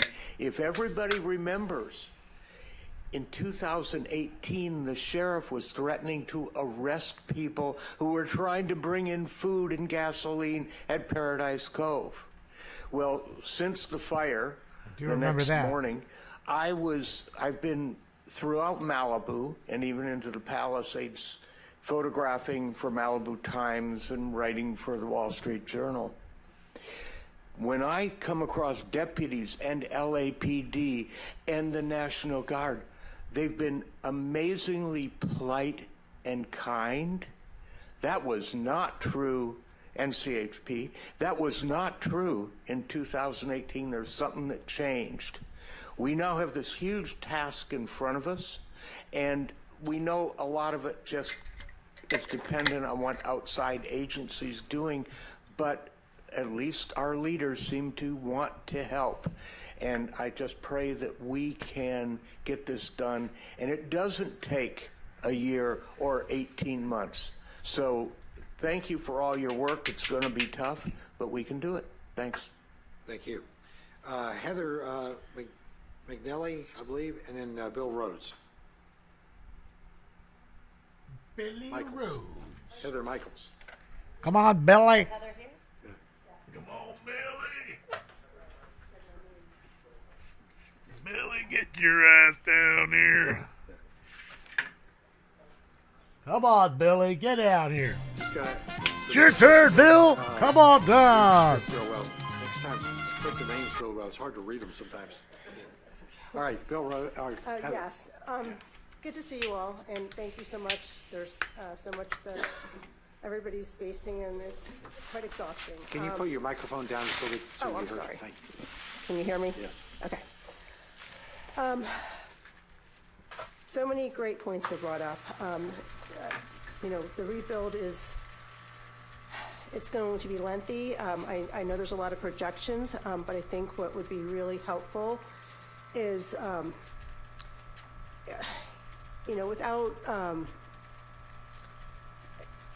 without just sort of expanding it to, this is happening so quickly, it's happening right now, realistic numbers and dates and timelines. Because when the fires were in August, the rebuild really didn't happen for about 3 months. I think it was the end of October. So I think folks kind of really just want to know realistically, because the debris removal, there's the toxins, there's homes that are completely demolished that, they're not quite sure what's going to happen and how that's going to start over. The issues that you all mentioned as well with the retaining walls, and some properties have, been here for quite some time where they have more of a security, where those walls go deeper into the earth, and I know there's a specific term for that. So that rebuild is slightly different. But, the aspect of healing and bringing the communities together and also having these additional resources. So one of the gentlemen mentioned that perhaps rather than going through this process in the same method that's been done so many times, one of the ladies had been through 36 fires. That's heartbreaking. And to have to go through that with your family each and every time, it's debilitating. But Malibu and the greater Los Angeles and Palisades area are resilient, and we get through it. So bringing in perhaps some of these specialists or these groups that are, they live in the community and they want to participate, they want to help, they want to be a part of the process, and perhaps they have these expertise that can really make a difference and help streamline it forward, but also perhaps in a more progressive way, considering climate change and the fact that we are going to be through this again and again and again. The winds escalated this. Obviously, we all know that. But perhaps the winds might be even more extreme next time. So how many more times do we have to go through the process again and again and again? So maybe thinking outside the box and involving the community so that, they can also participate. Maybe there's a committee, like a committee through the community, you call it something special, where those folks can also participate. Another thing I just want to mention, I don't know what my timing is right now, but That's it.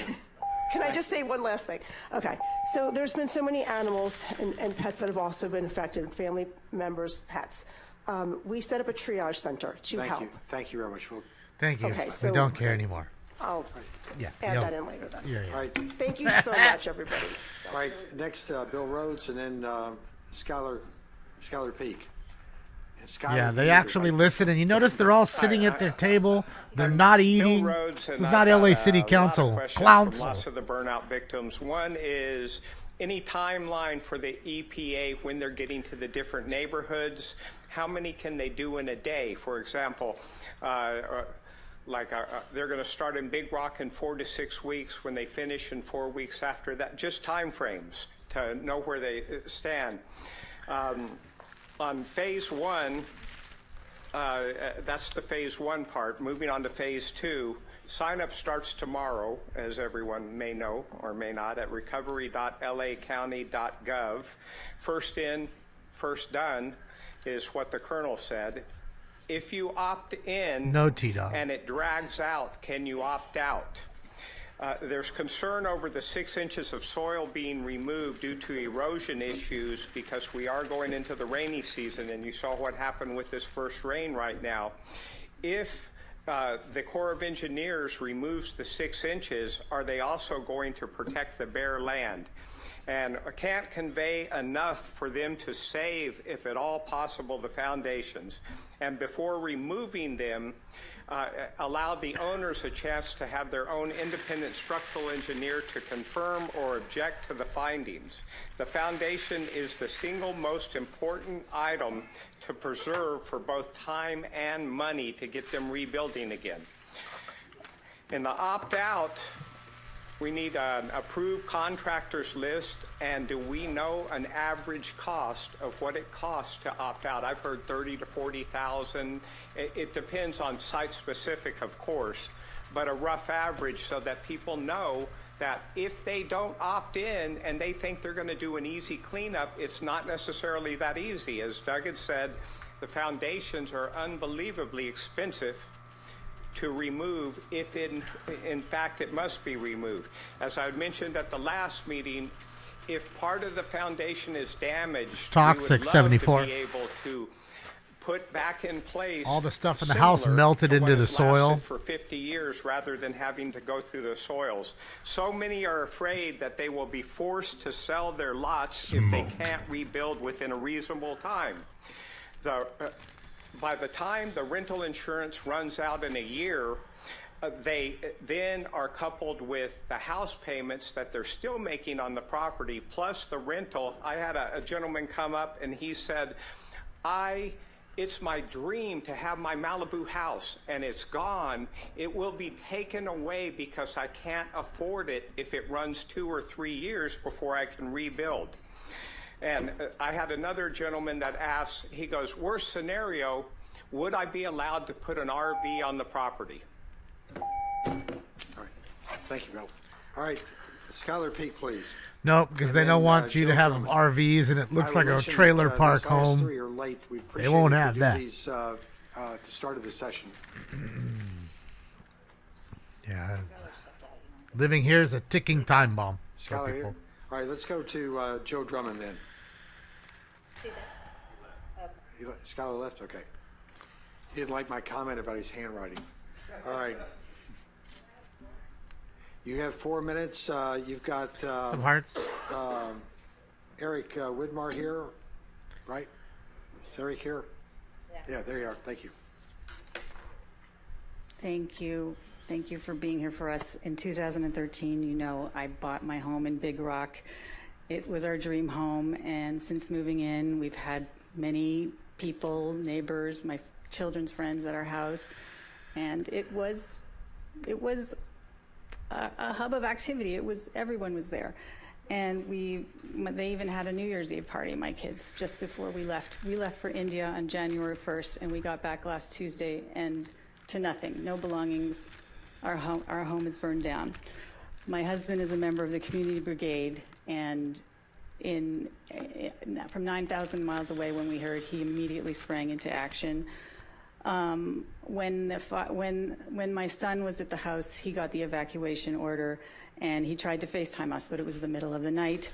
We didn't receive one notification on our phone or email. Since the Woolsey fire of 2018, the city needs to establish a comprehensive alarm system for residents in Malibu to prevent delays in evacuation. We lost 2 lives in Big Rock, and with countless injuries, and my children are devastated. It was really a nightmare. And initially we weren't too worried because the fire was all the way in the Palisades.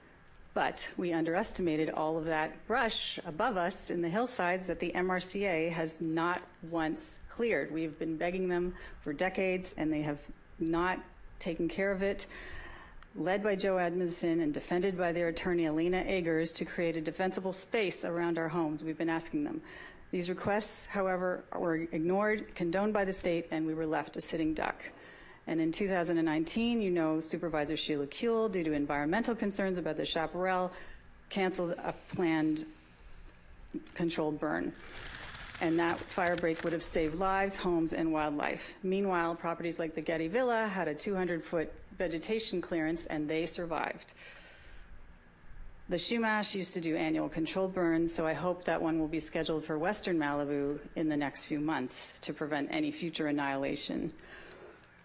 Since we found out about the fire, I started a group text with about 20 people. It grew to 100, and now there's 260 Big Rock residents and beyond on this very supportive group.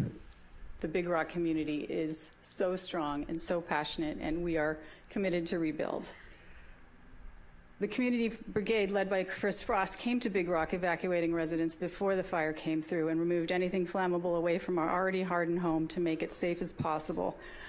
Had my husband been there in the country, our home would likely be there still. Unfortunately, the brigade were called away, and one member who was there, Shea Broussard, saw an SUV parked across our street shake, explode, and hit our garage, and our garage just lit on fire. The 2 houses next to it were fine, but our house just went up in flames. Do I only have a minute left? Oh. So a down power line is one of the multiple reasons that were given that the fire department weren't able to come up. Had they been stationed there before the fire blew through, we would have been saved many more homes. Yet our 80-year-old neighbor, Rosemary, and her son managed to save 6 homes at the bottom of our cul-de-sac using a fire hose connected to a single working hydrant.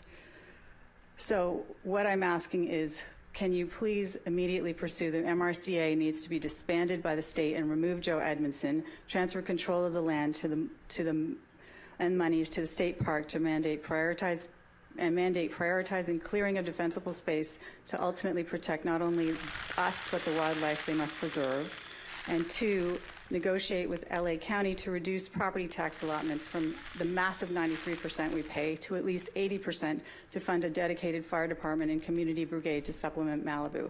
Pepperdine has this, and they've never burned. And there's a meeting tomorrow with the Board of the Supervisors. They're going to be honoring the fire brigade. But if one of you could come and plant the seed, that would be great. Thank you. Thank you. All right. Smart idea. Next is Steve Wiseman, and then followed by Ryan Emery. There's no cheap homes up there. There's nothing that doesn't know. I think there is a trailer park up there that burned during Woolsey. 2 questions. Don't know if they're back.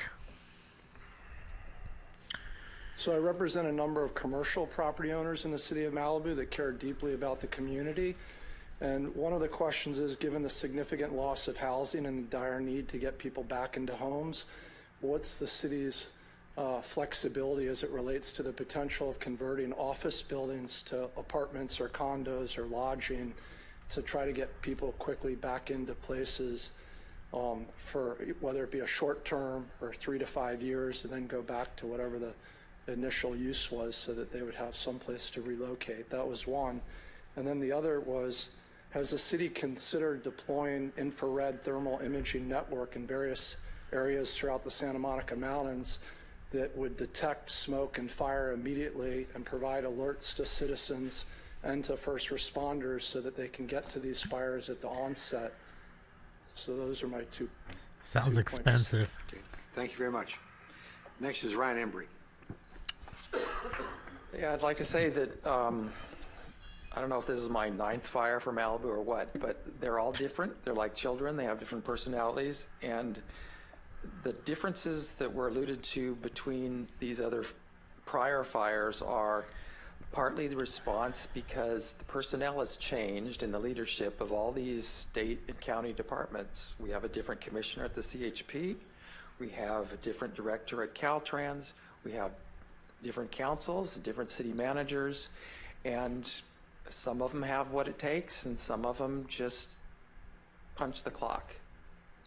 And I think you know the difference, but we need to pay attention when things are working right. So I want to say, you need to file for grants so that residents can have their palm trees removed under grant. I think we'll get it. But it'll be up to the city to coordinate a program like that. Why are the palm trees Maybe so? it takes $1 million. It's about $800 to take out a mature Spanish fan palm tree, the worst kind. The kind that are the ones that almost burned down my condo building in 2007, and they're still there, and almost burned it down again. I was up on the roof with the fire hose and saved Building A and Building C, along with Jefferson and Julie, and holding the fire hose, just like I did in 1993. Same fire hose, different nozzle. So the palm trees that are in a grove are at a shuttered plant nursery on Stewart Ranch Road. And they're unsold merchandise. It's been there for 10 years. They've grown into the ground, and they are concentration of hazardous, and I have video and pictures of them going up in the matter of 5 minutes. And they propagated seeds onto our hillside and throughout the area. And in 2007, they're part of the reason that the Malibu Colony Shopping Center caught fire, because the palm fronds blew over there and ignited a diesel car. Diesel doesn't really explode. Parked on Malibu Road, the wife of an architect. So telecommunications was a problem because the power went out. And we don't have our telecommunications commission. We've been asleep at the switch for the last 7 years on that. It needs to be addressed. The assignment you gave it to the Public Works Commission, it's never been on their agenda, and that's not really their thing. Undergrounding of utilities and power, that's great. Where are the cell phone transmitters going to go? They need to be integrated as a stealth facility. Thank you, Ryan. Or disguised. Thank you. All right. Do we have anybody on Zoom? Oh, we got some Zoomers. Versus Paul Grassani. Fucking All right. Jason's calling in for sure. And let's keep track of the 7 people that are on, so anybody else that comes on, it's after the fact. Okay. All right. Jason's gonna Paul, go ahead, please. show his dick on cam. Excuse me while I whip this out. Paul, we can't hear you. He's being asked to unmute.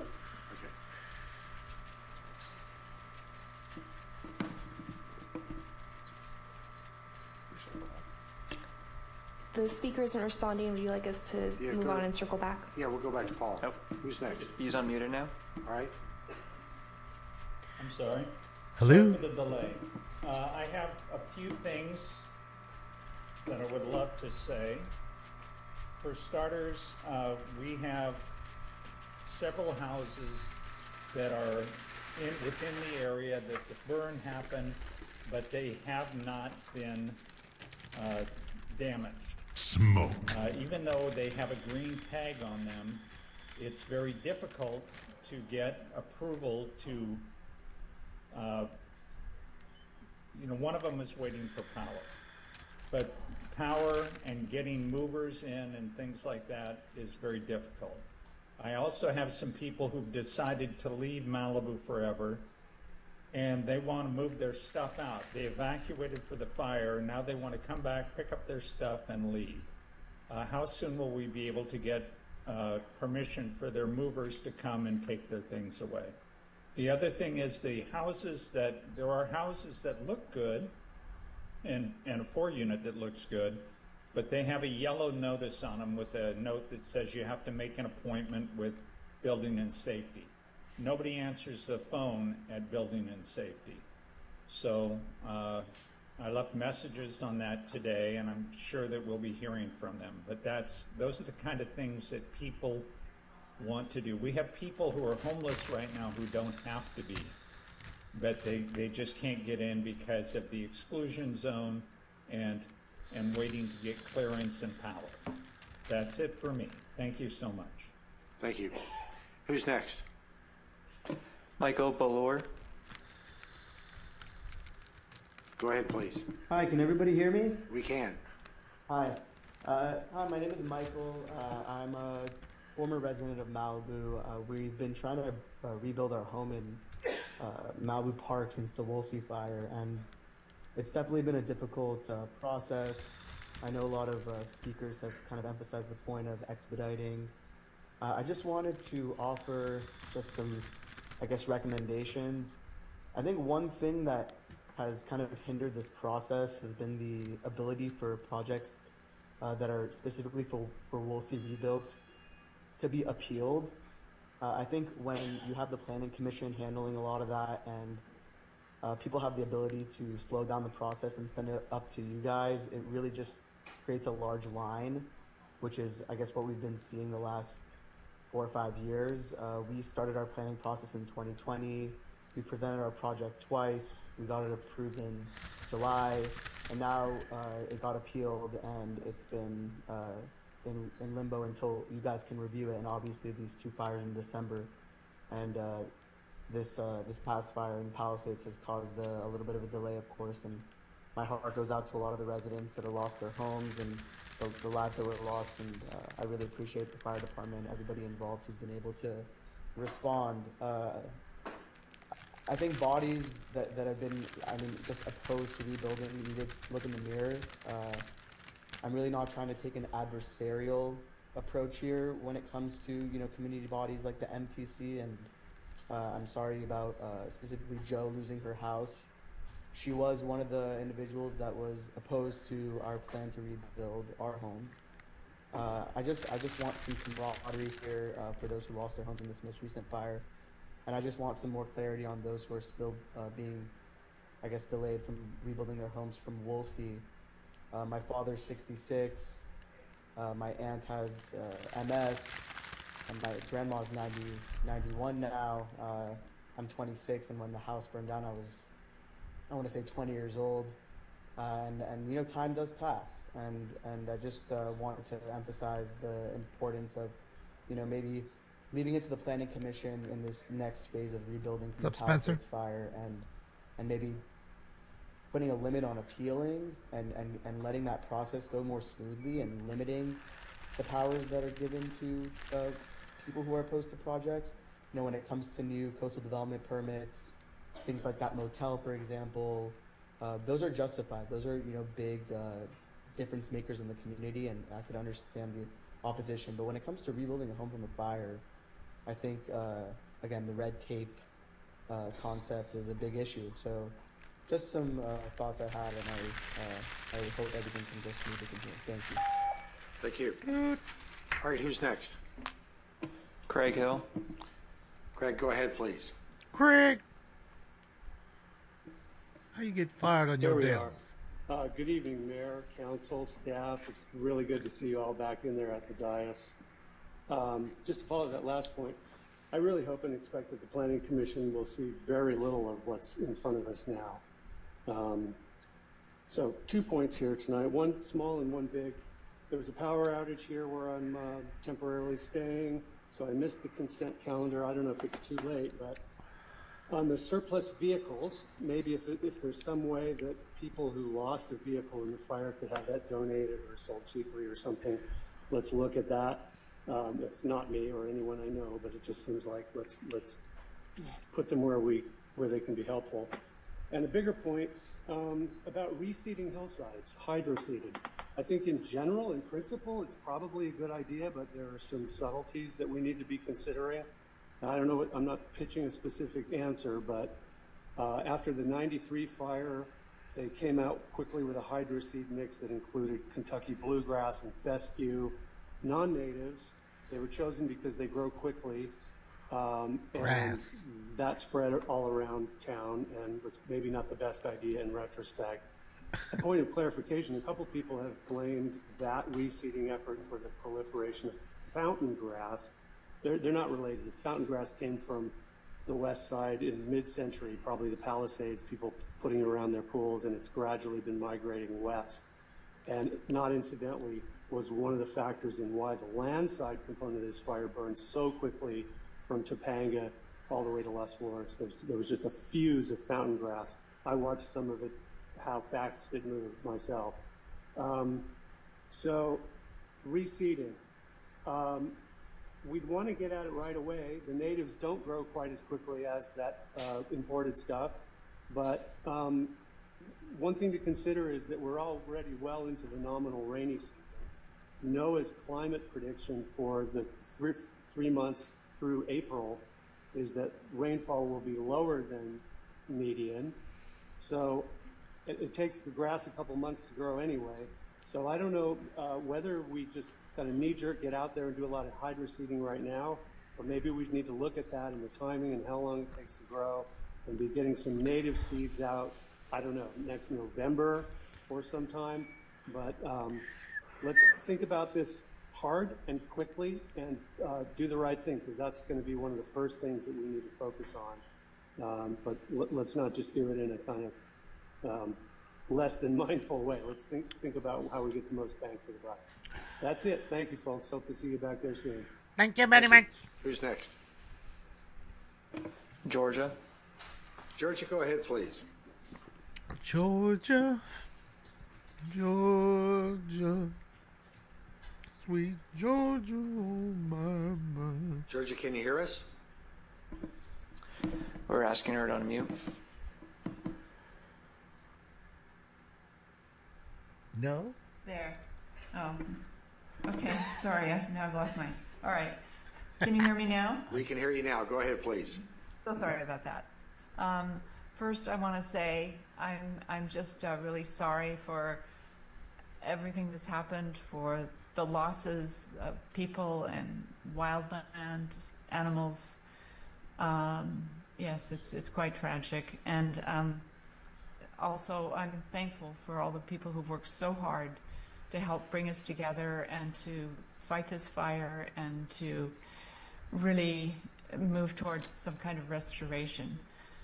My focus today is in fact about the future, and these measures, I think, will provide us with a much more secure future in terms of wildfire. They're certainly not all my ideas, but I do believe they're correct. So in addition to the house hardening, appropriate vegetation around the house, removal of invasive grasses and plants, and this is truly critical, elimination of ignition points.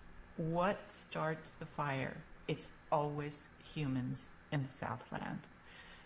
A secure source of water. Watering at the beginning of a red flag day can help. And sprinklers on the house on every property have saved properties, developments in Minnesota and Australia. A fire brigade, undergrounding with a microgrid for all of the Santa Monica Mountains. It would be a number of them. The mountains could have a soft closure for all entrances just prior to a red flag day, like Topanga has done this year. Residents could be trained to look for arsonists with communication to the sheriff's office, some extension of arson watch.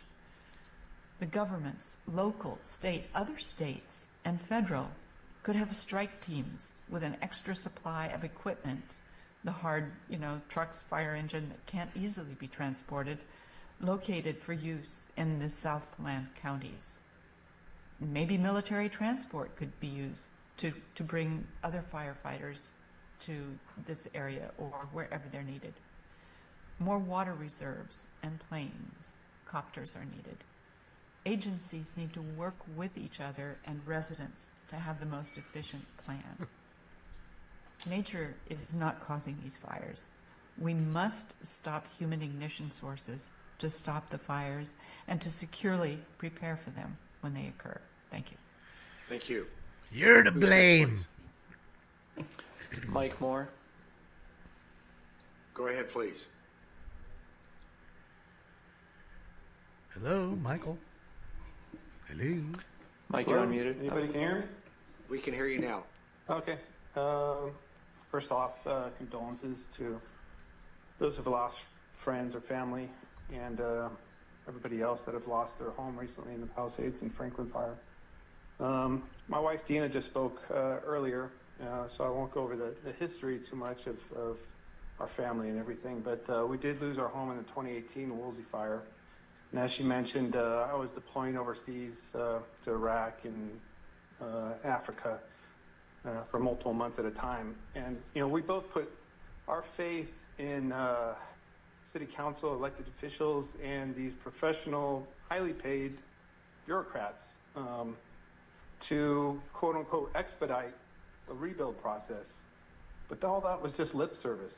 And I'm hearing the same lip service again this time around. And it's recurring over and over again, listening to some of these other residents who have been there longer than we have.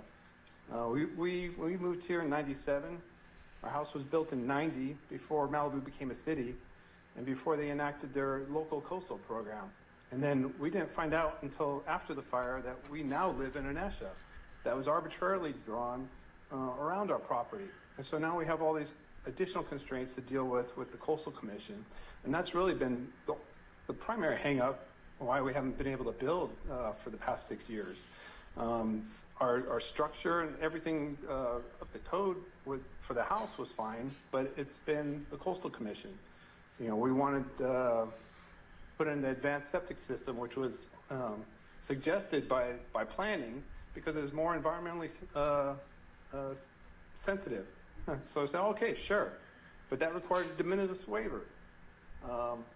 Then we found out that our driveway wasn't up to code, so we had to widen it and lengthen it, increase the turn radius to meet current fire code. But because it was outside the footprint, it triggered another Coastal Commission review because it's in the ESHA.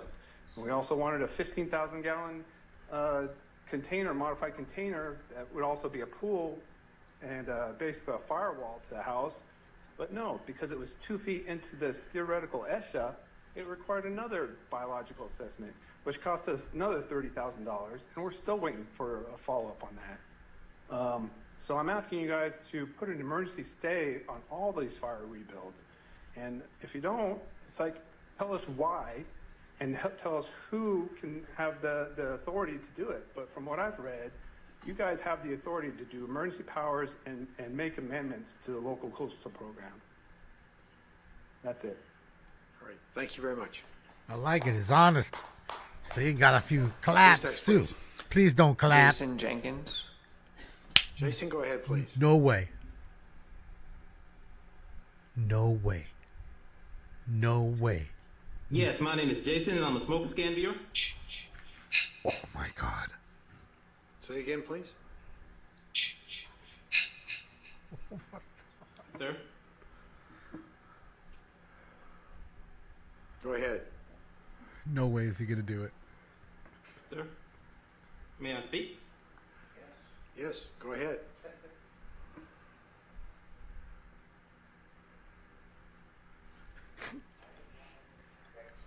Next, are we already done the 7? No, there's one more. Fucking Right, Jason. Andy Lyon. Andy Lyon, please go ahead. Yes, I'm here. Test? We can hear you. Go ahead. Fucking Jason. Okay, hey, I just, first of all, I'm so sorry for everybody in Malibu. Like, how did he even know?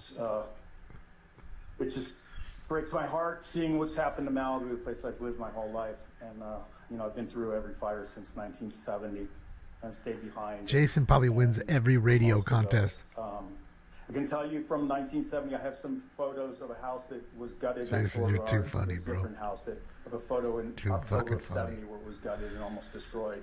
And in September of 71, it was completely rebuilt.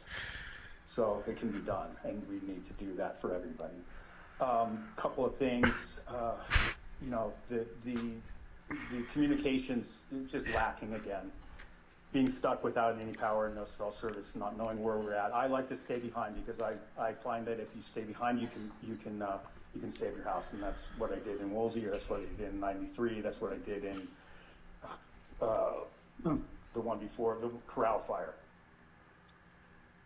And as far as being treated properly, when you do survive the initial firestorm and then you're stuck behind, that wasn't really, I have a lot of people that talk to me and they were not treated well, and we're not, you know, we have all these people here that could go out and search these neighborhoods and make sure that people are there at their houses and not be treated like criminals for staying behind and not be made to like hunker down or make that choice to leave their house and then find out that it got looted. A couple of things that I think need to happen. I think that right away, the city of Malibu needs to designate the whole highway as a no parking zone, tollway zone, so that nobody comes in with an RV and sets up here. That absolutely should not happen. No proliferation of the RVs. Yeah. And on the other hand of that, other side of that is that people that want to put a RV on their property can do so without the hoops that they had to jump through during Woolsey.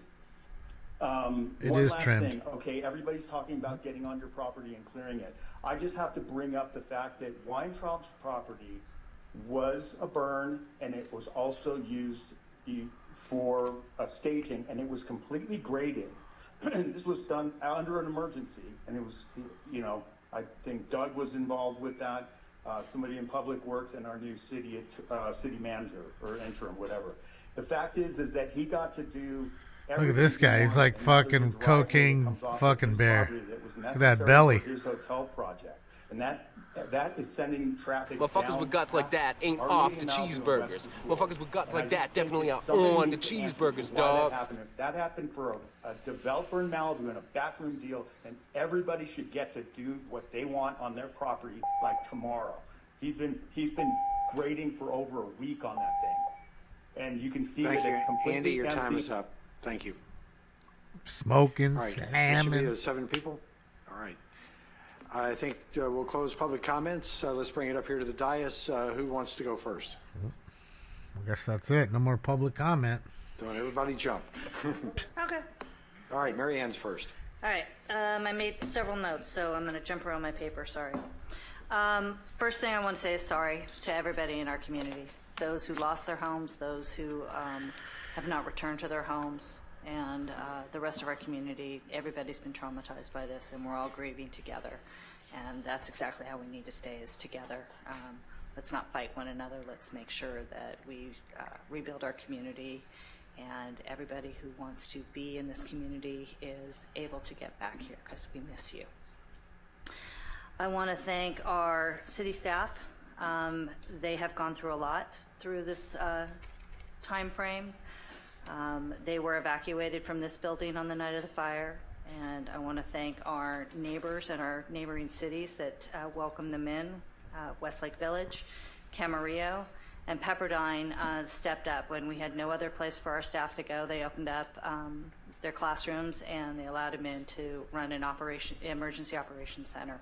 So they were a great neighbor. I also want to thank all our mutual aid parties. Many of our neighboring cities and far-flung cities across our region have stepped up and come to Malibu despite the difficult travel situation, and they're helping out to work in our ESC to make sure that our staff has time off and they can get back to their also regular duties. And so it's amazing the community spirit that everyone has shown. I want to thank our local volunteers. Thank you, Jason. Thanks for calling in, We have too. our VOPs, we have our Arson Watch, we have our Community Brigade, we have CERT, and then the countless other neighbors who have just stepped up to help out. You've taken friends and family in.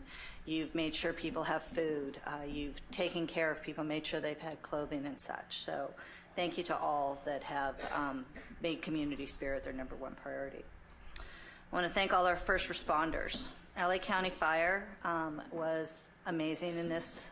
I know people are disappointed in individuals, but they did an amazing job, and it was completely different than the Woolsey response. And so I think we all appreciate that they've learned the lessons and incorporated them. I also want to thank all the other fire departments from across the country that dropped everything. Volunteer firefighters, professional firefighters, they dropped everything. They got in their trucks and they came to the aid of Los Angeles County, and we can't forget that. I also want to thank our LA County Sheriff. They have worked exceedingly hard during this disaster and worked a lot of times 24/7.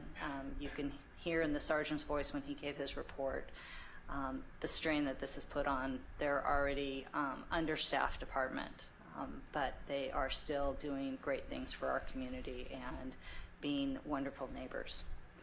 I want to thank the National Guard. They have also stepped up and moved in and helped our community and supplemented our Sheriff's Department. And as I said, they've been polite, professional, and a good supplement to our public safety officers.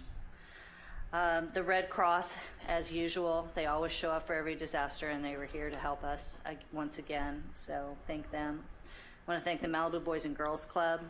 They immediately stood up fundraising and other support for our community.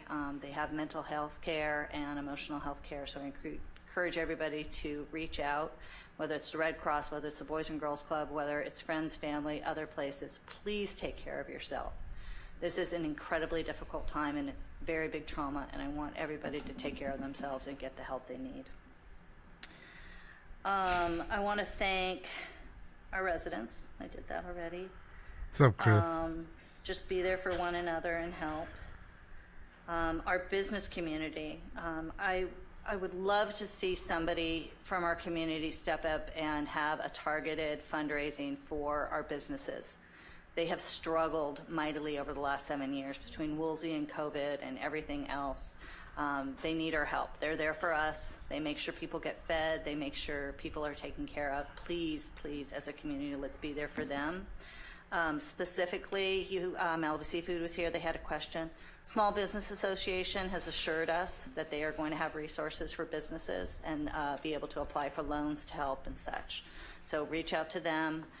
What I heard from the FEMA chief is apply, apply, apply, appeal, appeal, appeal. So if you get a no, keep working on it and pushing that appeal through. And like I said, hopefully we'll get some local fundraising so that those can supplement any funds that you're able to get. There was a question about the cost of opting out. That's all going to depend on the structure that's being demoed, because they all vary. So you could have a very small house, you could have a large house.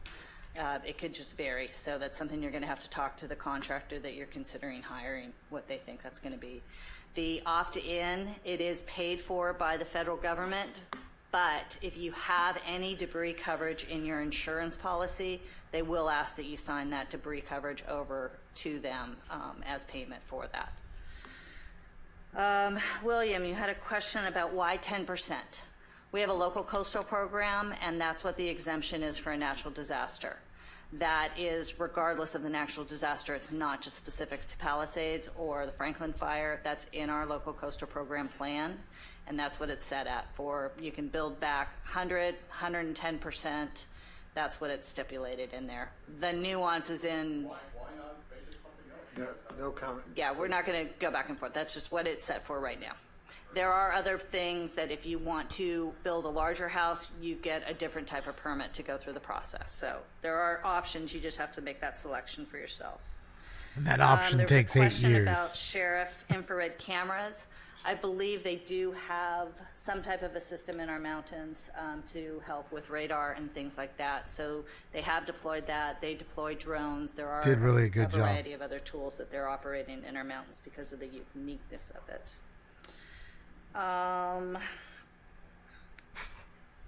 I did want to encourage people who have homes still standing.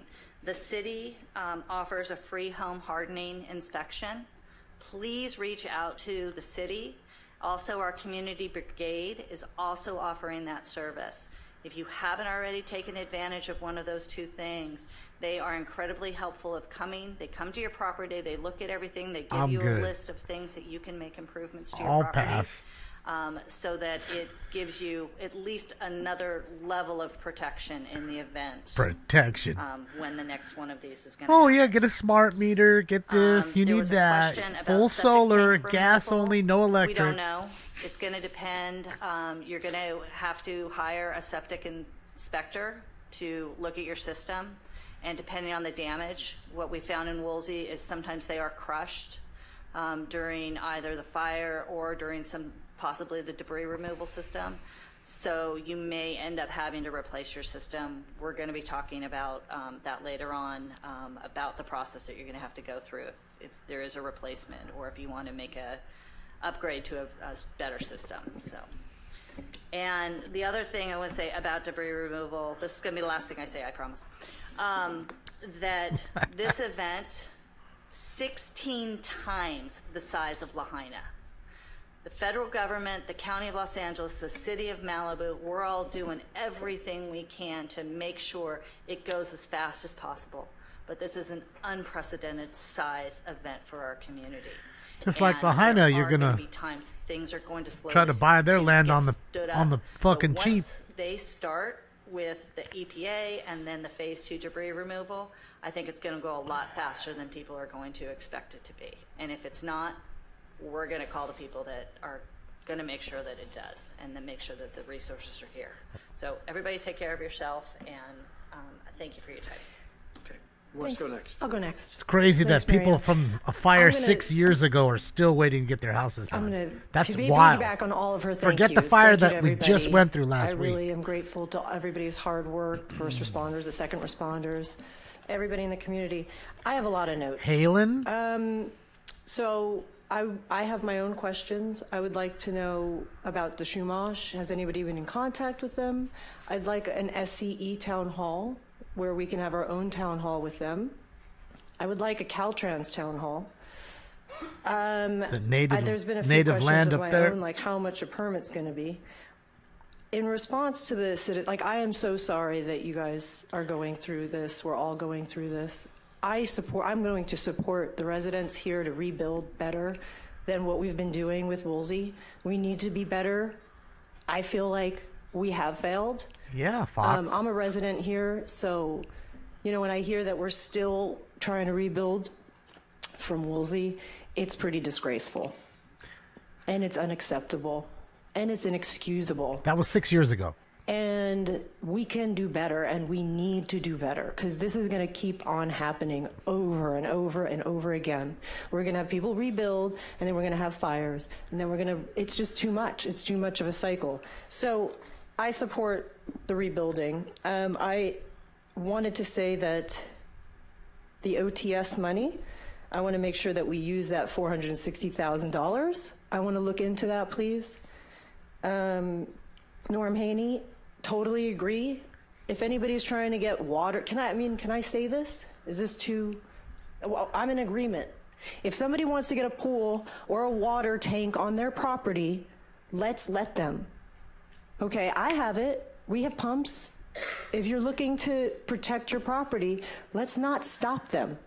So I don't know, I know that the planning staff is spread thin, but let's try to figure out how to organize it so that it all makes sense for Malibu. All right, if I'm we trying are to trying bang to her. stack our cards in our favor and control what we can, then let's allow that. Oh my God, the guy who called up breaks my heart. I wrote his name down.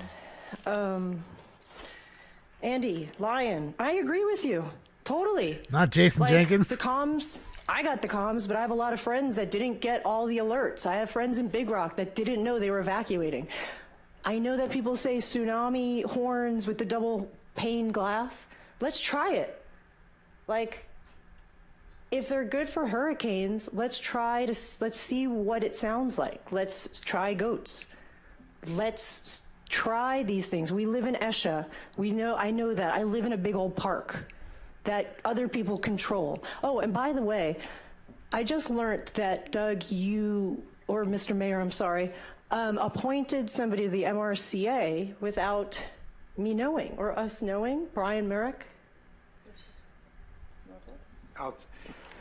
We did not appoint him. He got sworn in an hour ago. He got sworn in an hour ago. And let's be clear about this. Lloyd Ahern, our designee for the MRC advisory, is in the hospital, injured during the Palisades fire. So we needed someone there tonight. We did not have a meeting of the council. The Mayor Pro Tem and I got together and made a one-night request for an alternate member. And as we discussed, I can't say where we discussed it, this will be done on a permanent basis with someone else. Brian Merrick is tonight only. Okay, good. And he is filling in because one of the criticisms that MRCA has given us is no one is there. Lloyd Ahern was not at the last meeting because of the fire warnings that night, and it was over at King Gillette Ranch. Had he been there, he would never have been able to get home. Yeah. So he notified him of that at that meeting, and at the Palisades fire, he was injured. He's been in the hospital, and he will probably not be able to return to his duties anytime soon. I love Lloyd.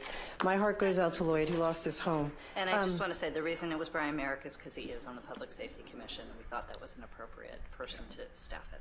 Terrific. I just want to make sure that it's not permanent and that we all have a say in who represents Malibu with regards to MRCA, because we all need to have a say in that. You certainly have that opportunity, and I believe we briefed you on this. No, not that. Well, that, but not a rep for tonight. No. But that's okay. We're not going to argue up here. Ooh, let's get it. Get spicy. Malibu Seafood, small business. I love my small businesses. I agree with you. We got to do better. If we're going to have a city, we need small businesses. I'm a big fan of Malibu Seafood. The seniors, she left, but I'm working on a task force to help. Like a big thing for what I heard from Saturday night was there's a lot of people with medical issues. They get their electronics turned off. They have no connectivity. I'm going to do a senior task force and medically sensitive or vulnerable. If anybody knows, you could get them in contact with me. Yeah, so I have so much more to say, and I'm so sorry for everybody's loss. We have to do better as a city. Juma J, I want your acronym sheet, because there's just so many acronyms. The maps you gave were great. Howard Rutsky, sounds like a good plan. Caltrans, we have to get Caltrans here. We have to know what PCH is. I'm getting texts. Is it open for residents? Is it not open for residents? Can the chef for Scott's Kitchen come in, So I'm all about supporting the residents and hoping that I don't have a lot of these answers, but Bill Rhodes, put it in an email and send it. Get these answers, send it. You did? Oh, hey. You're still here. Oh, we can't have a conversation. Send an email and let's get some answers. That's it for me. Thanks. Okay. Yeah, go ahead. Who wants to be next? Go ahead. Pick one. Okay. Thank you to all the speakers, and I will echo the thanks to everybody and the remorse we have for the problems we had with this fire. It breaks your heart when you sit up here and hear people saying, I spent 6 years and I still don't have a house to go into. We got to find a way to fix that. A couple of things. Thank you to all the speakers. Joseph Lozama asked some questions about how he navigates City Hall, so you got to make sure we get him an answer. Tana's unique. I don't want to let that go. Tom Torres, I agree with you. I got a call from a number of architects here in Malibu who suggested they're ready and willing to come in and try and help us out to try and make some of the stuff a little bit smoother. I think we should probably try and take advantage of that because, like you said, you've done this before. You guys have navigated a lot of this stuff. You can be helpful. The lady who talked about the subject matter silos, I think good idea, all right? The city's got to figure out how they're going to do that, but I think that, that process does give you a subject matter expert in each individual topic, and may help us get stuff done a little bit quicker. David Kennedy. I learned today that what the city is going to do, and I think it's been mentioned here a number of times, we're going to try and set up a group of people who are dedicated only to doing these rebuilds. So hopefully inside that group we can have the subject matter experts and make this thing move a little quicker for everybody. Frank disclosure. The Franklin Fire disclosure of disaster that lady from Sarah Retreat was speaking about. I'm not, Marty. I'm not sure how to do that, but boy, that seems to be something we should be able to get done and help these folks out, because it's just not fair that they went through the same thing, and a couple weeks before this one, and they're sitting there, they're out of luck, and I don't think that's the right thing to have happen. A couple things, and I'm not going to go through all these, and I spent a fair amount of time over the last couple of weeks talking to people, all right? Getting some, either people who have been through the Woolsey fire, getting their suggestions of how we can make things better. And I'm just going to run through a couple of things they've suggested to me. We'll talk about these maybe in future meetings, but, there's a lot of people that are homeless today. I mean, right, they're living in the South Bay. So somebody suggested what we should maybe do is cancel short-term rentals for the next couple of months. Right? Get those off the market and turn those into permanent housing for some of these residents who have been displaced. I think it's a good idea. I may bring it up a little bit later. My calculations are correct. When this baby hits 88 miles per hour, restricting traffic on you're PCH. Going to see some serious shit. I don't know how fast we're going to be able to get PCH open, but I know there have been discussions if there's not some way that we can restrict. We're going to get a lot of looky-loos and everybody else coming into the city. Cam. And once they open it up, the folks from 101 will be back in here again. There may be a way that we can restrict some of that traffic and just make sure it's flowing reasonably well for the residents who live here. And they're replacing documents. Brush clearance. Just quick, I live on Malibu Knolls and was part of the Franklin Fire. The front part of my house is on a hillside, and we brush clear about 250 feet. And I'll tell you what, it saved our house. I mean, the fire came around, it caught on the brush got on fire, but we had religiously brushed or cut it back, so it burned slowly, but it never got hot enough to burn the big trees we had in front of the house. So, I mean, I was watching it and saying, how lucky we were able to do that. Now, we've got, during the last couple of weeks, I've gotten calls from residents who live next door to somebody who has never cleared the brush, all right? And when I call up and try and get somebody to go over there and do something about it, there's nothing we can do. We can go to somebody and say, you got to clear your brush, but they don't have to do anything. We got to fix that. And we also got to go back and deal with the brush clearance and the defensible space, dealing with the MRCA, national parks, and all those guys. There's no reason that they can, put brush right next to your house and let it catch on fire and burn you out. So we got to fix that. And I'm hoping, all right, and at least my vision is when we get done with this thing, this is a once-in-a-lifetime opportunity. We can make the city better. We've got to be smart about how we rebuild these houses, how we create defensible spaces, how we deal with the brush around it, how we deal with the plants we're planting in there. If we don't do this, and someone else has mentioned it, this will happen again, and it will happen again, and it will happen again. And I don't know how many of these kind of meetings you folks want to be in. I've seen enough. So hopefully when we get, we'll be smarter, and we'll do the right thing and make sure that when we're done, when we're still in Malibu, we'll have a safer environment to live in. So, Mayor, that's all. Thank you very much. Okay. Bruce, go ahead. All right, so, we're all in pain, each of us in a different way. Some have lost family members. Even more have lost friends. Even more have lost homes. Everyone's been impacted. Absolutely everyone. Some people are angry. Thank you, guys. Some people are in trauma and shock. Fear, hopelessness, what's going to come next, despair, a raft of other emotions. And right now, this is one of the early stages of grief. A lot of the emotions are negative. Some people are numb. And there's a concept, not only is there individual trauma, there's a concept called community trauma. When a significant portion of a community suffers individual trauma, the whole community suffers a trauma because we're all together. It's kind of like a fog of war, and we're not even beginning to come out of it. So, one thing I want to stress is the importance of doing nothing. And everybody wants to start doing something. Everybody wants their home rebuilt yesterday.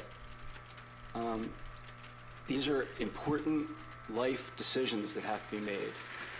And you know, I'm not a psychologist, I'm not your financial advisor or any of those things, but one thing I've learned is that when events like this occur, and when we're in trauma and shock and all those other emotions, first thing we need to do is get our head straight before we can actually make intelligent decisions about how to proceed. And there's going to be a lot of roadblocks, and everybody wants to talk about removing the roadblocks and how they're going to be removed. First city council meeting I ever attended was the meeting after the first meeting after the Woolsey fire. And I stood up and I said, the most important thing you can all do is tell the residents what you can't do, what we're not going to be able to do.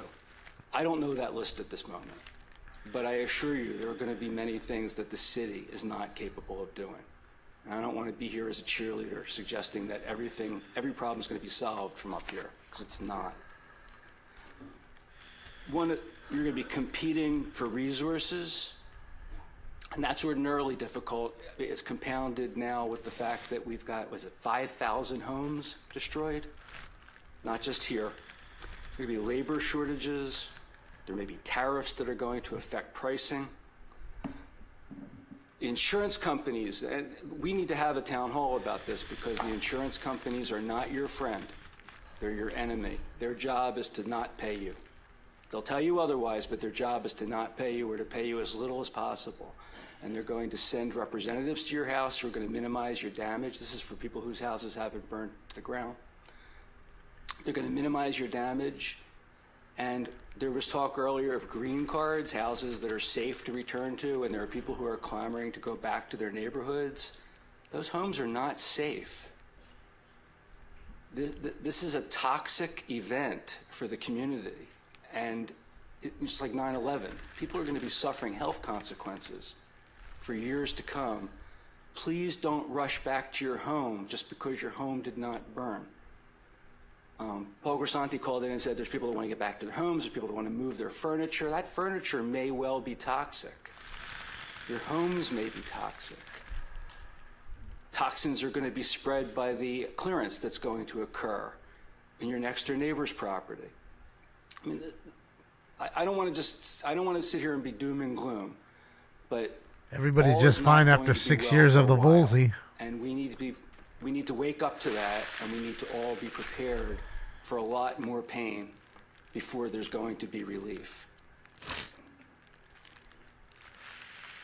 It's hard to believe. The last time we met was just a few hours before the Franklin fire. You're still trying to flatten the curve. My home burned partially in the Franklin fire. And one thing I've learned, again, let's go back to insurance, is those who've lost their homes obviously have suffered a tremendous blow, and there's a huge emotional result from that. But for the most part, you're going to get a check from your insurance company after you fight with them for a while for your coverage, for your full coverage. And if you don't get every penny in your coverage from your insurance company, something's wrong.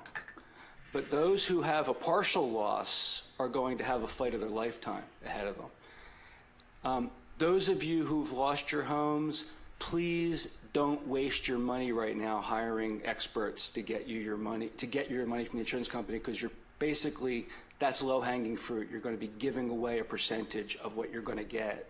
Only after you hit a roadblock should you be thinking about that.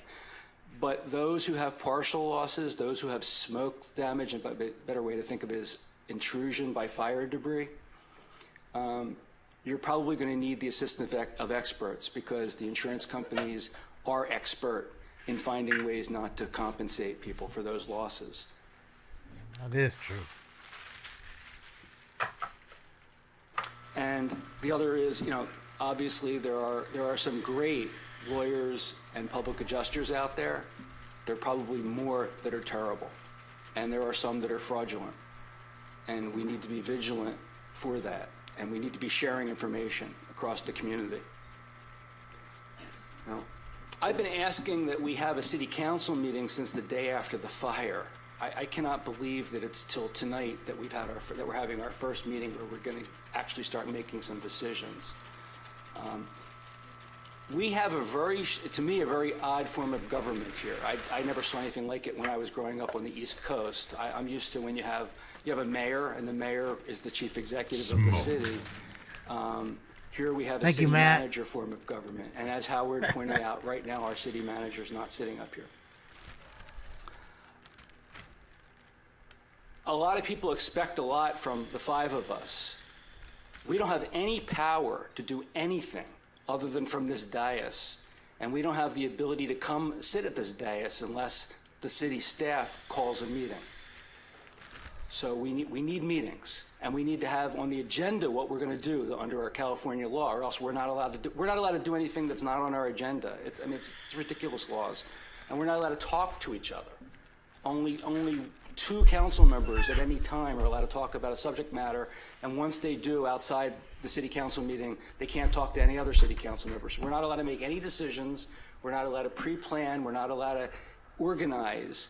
All we can do is rely on the staff to call a meeting, put on the agenda what it is we're going to discuss and make decisions on, and then for the first time deliberate among ourselves as to what we're going to do. So if you think that we've been remiss in not doing more up till now, I mean, I think we have, but it's because we have had no legal ability to sit up here and begin to discuss what to do. That's democracy for you. Some specific things I'm going to talk about that people raised.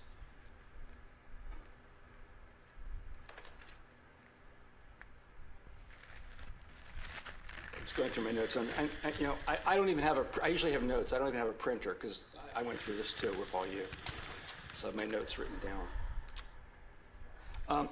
After the Woolsey fire, I had asked the city council to direct the staff to hire in-house expediters to help people who are going to be seeking to rebuild. And I'm hoping that we can get a consensus to at least bring that back as an issue to discuss whether the city should hire expediters, not rely on it, not have to have you hire expediters, but have an in-house 1 or 2 or more expediters who will work with the staff as advocates for the residents rather than have the residents do that for themselves. Bruce, before you go forward, let's put that up for a consensus to bring it back. And I'd like to expand on it, not just expediters, but as we talked about earlier, I'll call it a wish list of the staffing that the staff sees as being appropriate. And I think that should be one of the ones that are on there. Well, I would say that one of the items we're going to do is talk about forming an ad hoc committee. Right. So perhaps we can have that as part of the discussion on that, and that could be some of the duties that ad hoc committee does, is forming that. All right, I'm just going to throw these ideas out for now. Okay, well, let's do this. Is it okay if we put that off to the item 7, whatever it is? Sure. 7, 8? Okay. My thoughts are going to be a little wandering now because, like I said, I've been taking a lot of notes as people have been speaking. One of the things on insurance I want to talk about is California law. This was adopted by our legislature. It might have been at the time of the Woolsey fire or shortly before.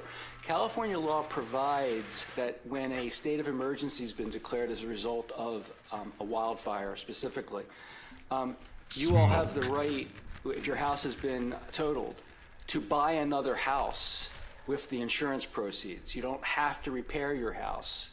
The insurance companies want you to think that you have to repair your house before they'll pay you for those repairs. But you have the right to buy another property of equal or greater value of your insurance limits. And then you keep your land, and you then own 2 parcels, and then you can make decisions in the long term as to what to do with your property. So people need to understand that. Another thing that I think we need to be doing is, we adopted an emergency we adopted a number of emergency declarations over the years. One was for homelessness, to get the encampments out of the hillsides because of fire danger. One is with respect to PCH. Under California law, when we adopt emergency declarations, we have broader authority to do things that we otherwise wouldn't be able to do. And we also are immune from liability if we happen to do something wrong.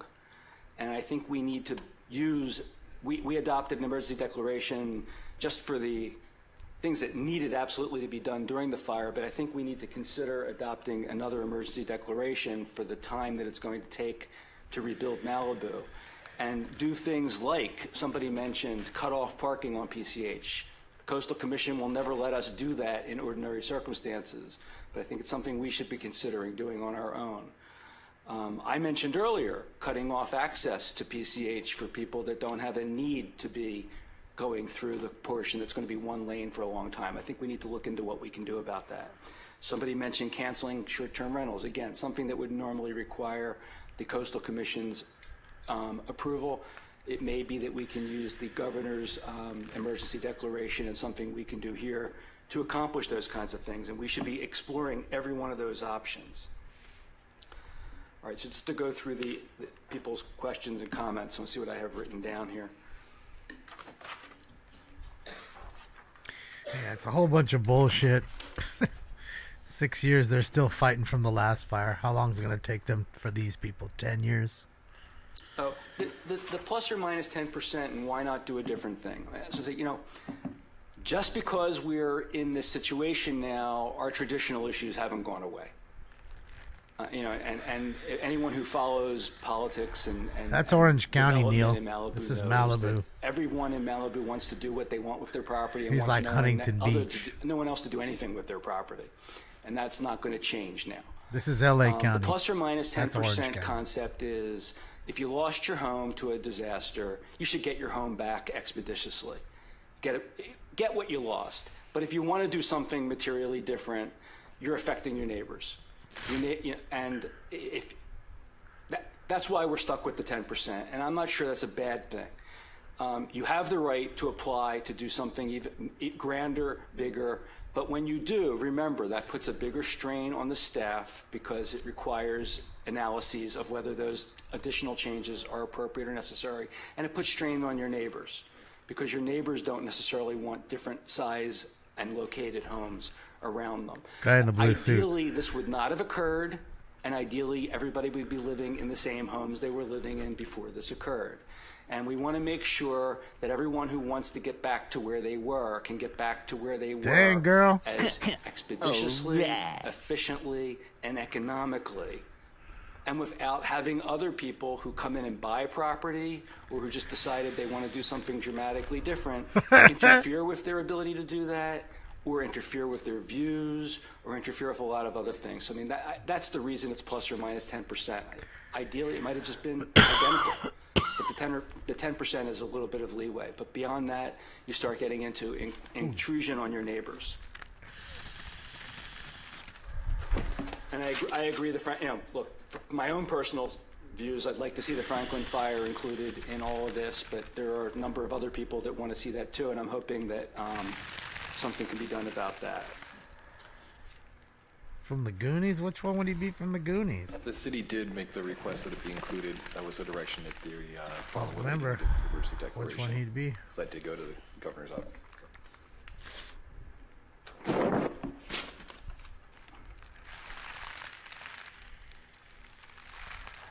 Almost done here, sorry. Just bear with me for a moment.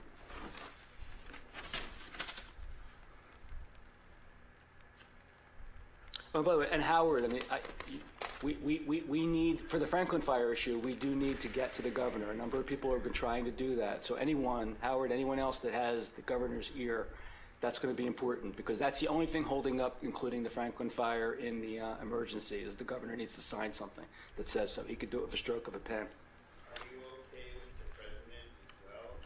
The president would be great too. In fact, the president's going to be necessary for the FEMA piece of it, but to trigger the insurance benefits and other things that come from state law, we need the governor, and to trigger things from the federal government, we need federal law. And by the way, I watched the president's conference the other day, and he said that they were going to suspend all federal permitting requirements. So hearing the issues about the EPA being a holdup for the first phase of the cleanup, to me, is inconsistent with what the president said. So I don't know if anybody can look into that. But if the federal government is supposed to be suspending all permitting, I would think that means the EPA is out of the way. So now it's Trump's fault. Just lastly, See how he did that? See how you did that? And if I haven't responded to everybody's comments, I apologize. There's so much tonight to deal with. The last thing I'll say is, and it was the last call, Andy Lyon's call about the property at PCH and Malibu Canyon. I do think we need to learn more about what happened there and what the conditions are for it being restored. Again, like I said, just because we're in a disaster and emergency here now, I understand the need to do things expeditiously and differently, but that doesn't change the fact that this is still a precious place, and that our views and our environment all need to be protected at the same time as we need to get our residents back to their homes. And what was done to that lot at that corner is a travesty. We all know what happened to the one that's in front of City Hall here that was destroyed after the Woolsey fire, that remains covered in concrete to this day. And I fear that we're going to see the exact same thing at the corner of PCH and Malibu Canyon. And I fear we may see others like that going forward. And we need to be paying attention to that. And I would like to understand more about that. But tonight's not the night to learn that. And I apologize for taking so long. Oh, also, we need to talk about the schools. We need to do what we can to get our students additional hours, additional support, because they've lost so many days of school, and they're going to have to take standardized tests along with everyone else in the country, or at least everyone else in the state, but they're going to be behind the 8 ball with respect to those other students, and that's just not fair. And that's going to have lifelong consequences. So we need to do something about that. If there's anything that we have the ability to do, we need to prevail upon the school board to fix that. Thank you. Yeah, excuse me, can I 5 seconds of good news? Can you deliver that? You can take a minute and a half for good news. At the meeting on Saturday, the town hall meeting, there was a discussion about this phase 2 of the debris removal. And the gentleman was saying it's going to take him 2 weeks to put together the form that they have to sign to get you. The form was, our supervisor, Lindsay Horvath, squeezed his ears, and we got the form done today. So it can be done. Thank you, Mayor. I have some good news too. Can I? Great. Thank you very much, Go Mayor. back to my girl. I'm securing $750,000 for the brigade with the help of the council and mayor. I think we've got $1 million possibly for Lost Hills coming. Starlink's coming to Malibu schools. I went and spoke to the school board, and they were very receptive, but we did do equitable distribution, so they also got the Starlinks, because I learned that's how you have to work with Santa Monica. There's also some other things. Oh yeah, Wade Crowfoot came to Malibu. That's a secretary. That's Gavin Newsom's secretary, and we had a meeting with him, and it was very positive. So that is some good news. I can actually keep going, but Crawdaddy's mom, we've connected her to some residents in Malibu, and Bruce is talking to her, Carol, and she feels very taken care of by Malibu residents. So there is some good news here. Just one last point. I talked about before about the toxicity. We all need collectively to work on finding out what is in the soil and in our homes, and because we don't want cancer clusters and other immediate issues in Malibu or anywhere else for that matter. But this is an emergent issue.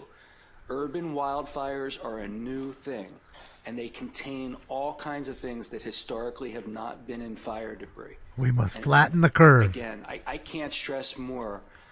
You don't go back to your home if you live somewhere where houses have burned all around you. It is not safe. He's quadruple vaxxed for sure.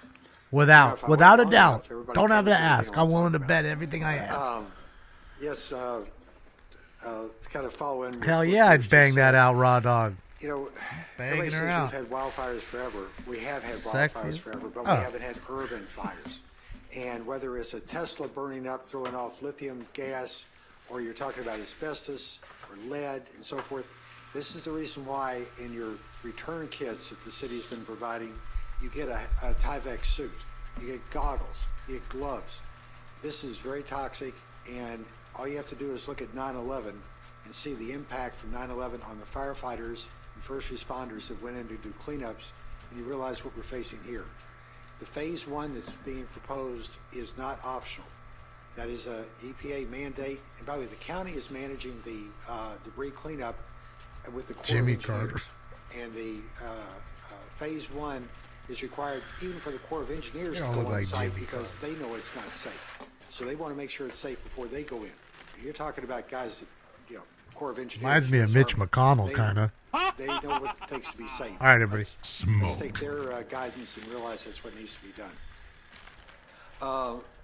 I also want to make a quick comment about this lot at the corner up here at PCH.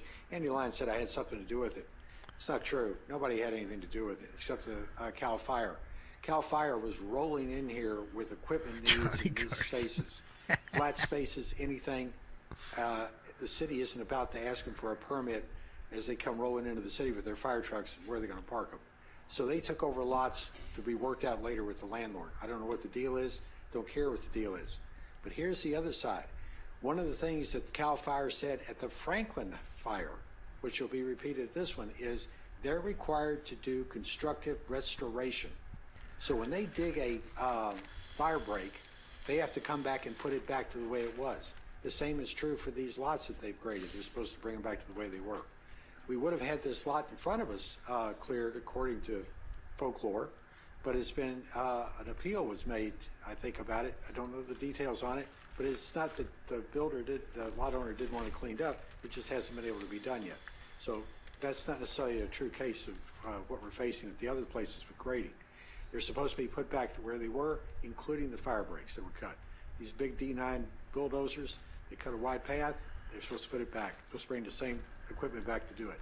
It's the reason why you're going to have fire people here for months doing restoration work, not just making sure the debris are cleaned up.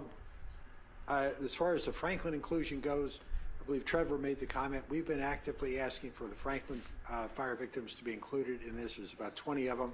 It seems like it's just a stroke of the pen. It hopefully can get done. We've asked for it to be done, and we'll make sure that if it can be, it will be. It's 8:38 here. About the ROE form, I want to make sure you know it's right of entry. Before they can do the phase one cleanup and the future cleanup, you have to have that form filled out. It's on the website. The colonel from the Corps of Engineers said first come, first served. So if you want to get your debris cleaned up, get that thing turned into them right away. There was also a comment made about what are they going to do with the debris? One of the comments from Saturday night, and I want to repeat from the colonel, was the county has assured him and has identified that there are places in the county to dump this debris, or if it's toxic, they've got places out of state to put it. I don't know how the other states feel about that, but that's supposedly where it's going. So lithium batteries in a burned up Tesla, they may be going to Nevada or somewhere. I don't know. Let's see, brush clearance. Somebody was made the comment that brush clearance needs to be done. It is, all you have to do is call your local fire station for brush cleanup around a residence, and it's the county agriculture department for open fields, except they don't apply to MRCA. Sorry about that. We're working on that too. Temporary housing for construction, while your house is under construction. We did that for Woolsey. It's apparently in part of the plan and part of the waivers that are being provided by the governor and Coastal Commission. We'll make sure that that's in there because you do need a temporary housing, especially if it's going to be you overseeing your house being reconstructed. It's very common during Woolsey. I know one of the planning commissioners, in fact, had a temporary housing on his house, a lot as it was being built. Let's see, short-term rentals. Before we get too eager to shut them off, not that I'm a big fan of them, but a lot of people that needed a home after they got burned out are in short-term rentals. So let's make sure that we don't shoot the people that are trying to be temporary until you can get other housing. I think it's a just idea, though, to maximize our residential space, and having something dedicated as a non-resident owned short-term rental probably is fair game for that. Let's see, Franklin inclusion, I did that. Turn it on equity form, phase one, debris sites. Dude, is that Goldberg from We're going fucking to have Stir a Crazy? professional town hall council. I want to make sure that all, the architects, the builders, Bro, it looks like it. contractors, whoever, we're going to bring everybody together to have a professional meeting One of the things that you want to wait for a little bit on is until we get clarification about what the rules of the road are going to be to do the rebuilding. Bro's a We're working on giant. that right now with Coastal. As Councilmember Conrad said, we met with Wade Crowfoot. I actually had another meeting with him in Pasadena last Thursday. There was the president's meeting on Friday, but the one that probably counted the most for Malibu was on Thursday, where the governor signed the $2.5 billion Slamming grant shots. for funding, and there's Not more that to come. Goldberg. But we also had, it was the mayors of Pasadena, Sierra From Madre, Stir Crazy, the Los movie. Angeles, and let's see, forget some of the other places that were there. But we were there to talk about what the state government can do, and the state government's going to be the driver for most of this. Oh, Eric I Ash. saw Wade Crowfoot there, and almost every secretary in the governor's cabinet. We had a personal one-on-one, as well as the Senate pro tem president and the Speaker of the Assembly, plus other people in the legislature, as well as the governor and all the secretary staff. We're working from the top down on trying to do your rebuilds. This is not just us holding our hand asking for things. We're working diligently and advocating from the top of the food chain all the way down, especially at the state level. But I also want to bring up something that was mentioned here just a minute ago about the staff. Your city staff has been in an emergency operations center, either the Franklin fire or this fire, almost every day since the Franklin fire. Keep an eye on this City guy Hall, right the here. city's been on operation. This has You been got to see a what he's terrible about to demand, carry and out. that This staff guy in is the about green 100, 120 on the other employees. side, It next takes to the 15 to blonde 18 chick. people to staff our emergency operations center and run the city in an emergency mode. Everything else came to a grinding halt. And your Never seen staff anybody do this. has worked at this in a true dedication. I've been in that emergency operations center almost every day, watching them there, and many times it was 24/7. We had to bring in people on mutual aid. You hear about mutual aid for the fire department. This was mutual aid for the city staff to help, so that we had a force multiplier for public works people and so forth. It has been a real inspiration to see how dedicated these people are. Sometimes people make comments about, oh, they just work here. They don't care about the city. These people cared about this city as though it was their house that was at risk, or their house that needed to be rebuilt. It's been a real dedication by them. And I want to compliment as well our assistant city manager and our deputy city manager for all their hard work. It culminated Saturday night. We had over 600 people at Malibu High School, including an overflow to the library. We were there for 5 hours, had All right, almost watch 100 him. speakers. We The had guy a in the green panel hoodie of right there on the other individuals, and side. we Look had a how many. full panel of Look people at all to these answer drinks. questions, and we tried to answer them right there, plus afterwards. As I said before the meeting, this was a session. Not Bro, to look at hear, that. Kumbaya about the great job we did or anything else. It was to feed information. Never to seen our anybody residents walking around with and to 7 make beers. Sure that we could take care of whenever they said, "What about me?" We wanted to make sure we could answer that question, and we're continuing to do it now. We don't have all the answers. We're going to try and get it for you. A lot of things are still in the works. We're not going to promise things we can't deliver, but we are going to try and deliver. We had everything we 7, promise. 6 bottles, That's our goal here. and one fucking one draft. Lastly, I want to mention Or about tap the beer, employees you know? here in Malibu. You know, we think What, a about full the residents, six-pack, that's what I'm we saying. think about the homes. 7. Every one of us has an interaction in this town we live in with people who depend on working in Malibu. Normally they Chamber want to of see the Commerce IDs for produces everybody. probably about 1,000 people Like who's drinking that them. work here that don't have a job. You know what I mean? today. But I guess they And didn't that care. ranges everywhere from the wait A staff lot of drinks.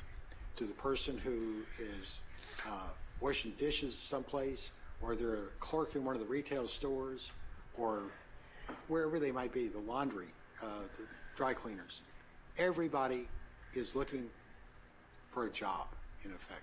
We've got to get PCH open so we can get visitors into this Up, town. Taiji. Better But we caught a also row. need to make sure that our locals are shopping local and doing everything they can to help the people that are here. So when we're going to go diving now. Every time you have an opportunity to shop local, please do. And I mean that whether you're going to Anawalt instead of Home Depot, or you're trying to figure out what you're going to have for dinner tonight, go to Malibu Seafood, or go to one of these other places. help your local people and keep them open. And for the employees, we've identified places where they can get money. And by the way, cash is king. As a former banker, I will tell you, nobody went out of business because they lost money. You go out of business because you're out of money. So we need to make sure we keep these people as liquid as we can. FEMA has grants. SBA has grants. And as Bruce said, or someone over here on this said, keep asking, keep asking. The Chamber of Commerce has got some grants. So does the Red Cross. So feel like if you're an employee and you don't have any money, FEMA has a immediate handout of $770 if you're affected by a wildfire. You just have to prove that you're affected by it. So if you're an employer, try and get your employees to the places where they can get 2 some nights cash. at the Holiday For Inn. yourself, see about getting some money too. I think Mary Ann made the comment, we've been straining these businesses since Woolsey. Some of them have SBA loans from Woolsey. They've got COVID. They've had Are you serious, bro? You're talking landslides. about people that make Frankly, $770 every minute, probably. These people need our help. Some of these folks. These are your neighbors. They Fuck may not outta live here. next door to you, but they've got a business next door to you. So try and help them out. Okay? 770. That's What are you all gonna do I for had. them? So there was one question that I Keep the money I and cut forgot the to red answer, tape. but How's it's that? important, or at least Steve Weissman asked about whether we would be supportive of converting office buildings to lodging, at least temporarily, if not long-term. And I think that's something that we should include on our list of things to talk about down the line, because Just all you want to it do is also talk help us about with it. our, Talk about it. Talk about it. When do we housing do? requirements.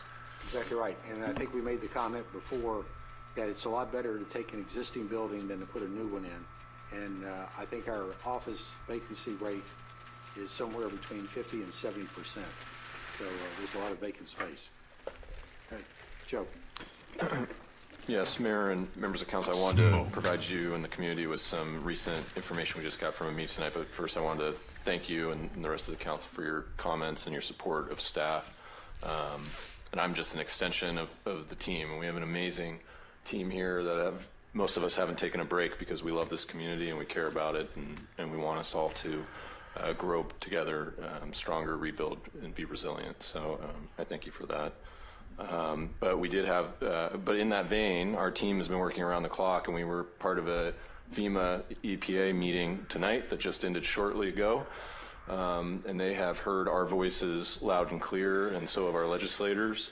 And as we've been talking about our EOC recovery team, we have different staff dedicated to different areas, and Yolanda's heading up the debris area and doing a great job of that. And we just got word that the EPA plans to finish the phase 1 debris hazmat cleanup by the end of February.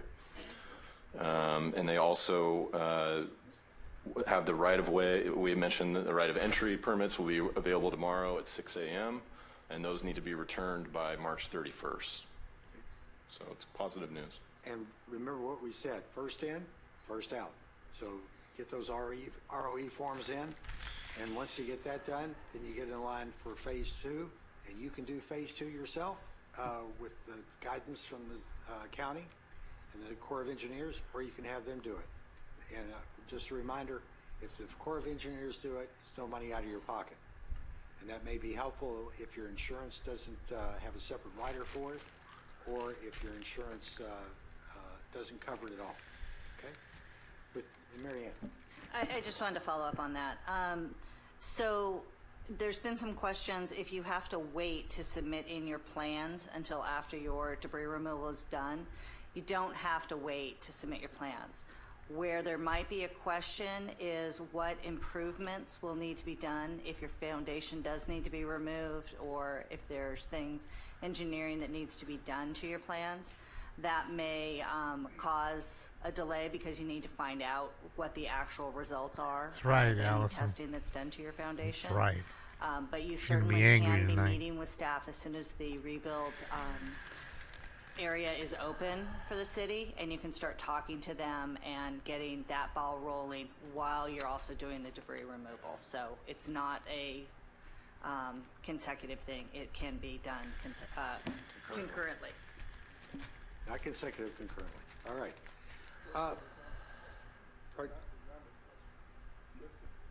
Do you have an answer about what he can do for? Yes, regular business? absolutely. We are still going to be as helpful as we possibly can. If you have questions of other areas, we will be there to help, and all departments are still helpful and still available, just for the time being, and hopefully only for a short amount of time doing appointment until we can get to a little more stable state with our emergency ops. I think one of his questions was whether or not, if he gets an appointment with one department, if he'll be able to also schedule appointments in that same time frame with the other departments too. Yes, we'll be available, and if you make an appointment, another question comes up for another department or something along those lines, we'll be as available as we can be. Okay. All right, well, let's take a quick break until 9 o'clock. We'll return here, and we'll get started with item 7A at that time. Thank you. All right, guys, we'll probably just pull the ripcord here. I don't know what item 7A is. We're not getting any more public comment, so yeah, man. Yeah. Feel bad for these folks, man. You know, it's a long road back. You see these people from the fire 6 years ago that took my friend's house, and these people still don't have it. And the guy said, remember, he said, I have the roof up and we're stucco next week, and I'm better off than most. So most are way behind him, but they haven't even started the construction. And you know, how long does it take to build a house? Almost 2 years, probably? Year and a half? I mean, obviously it depends on how big the house is, but these aren't small homes. These are huge houses. You know, it's a fucking sad deal, man. They're in for a whole long road, man.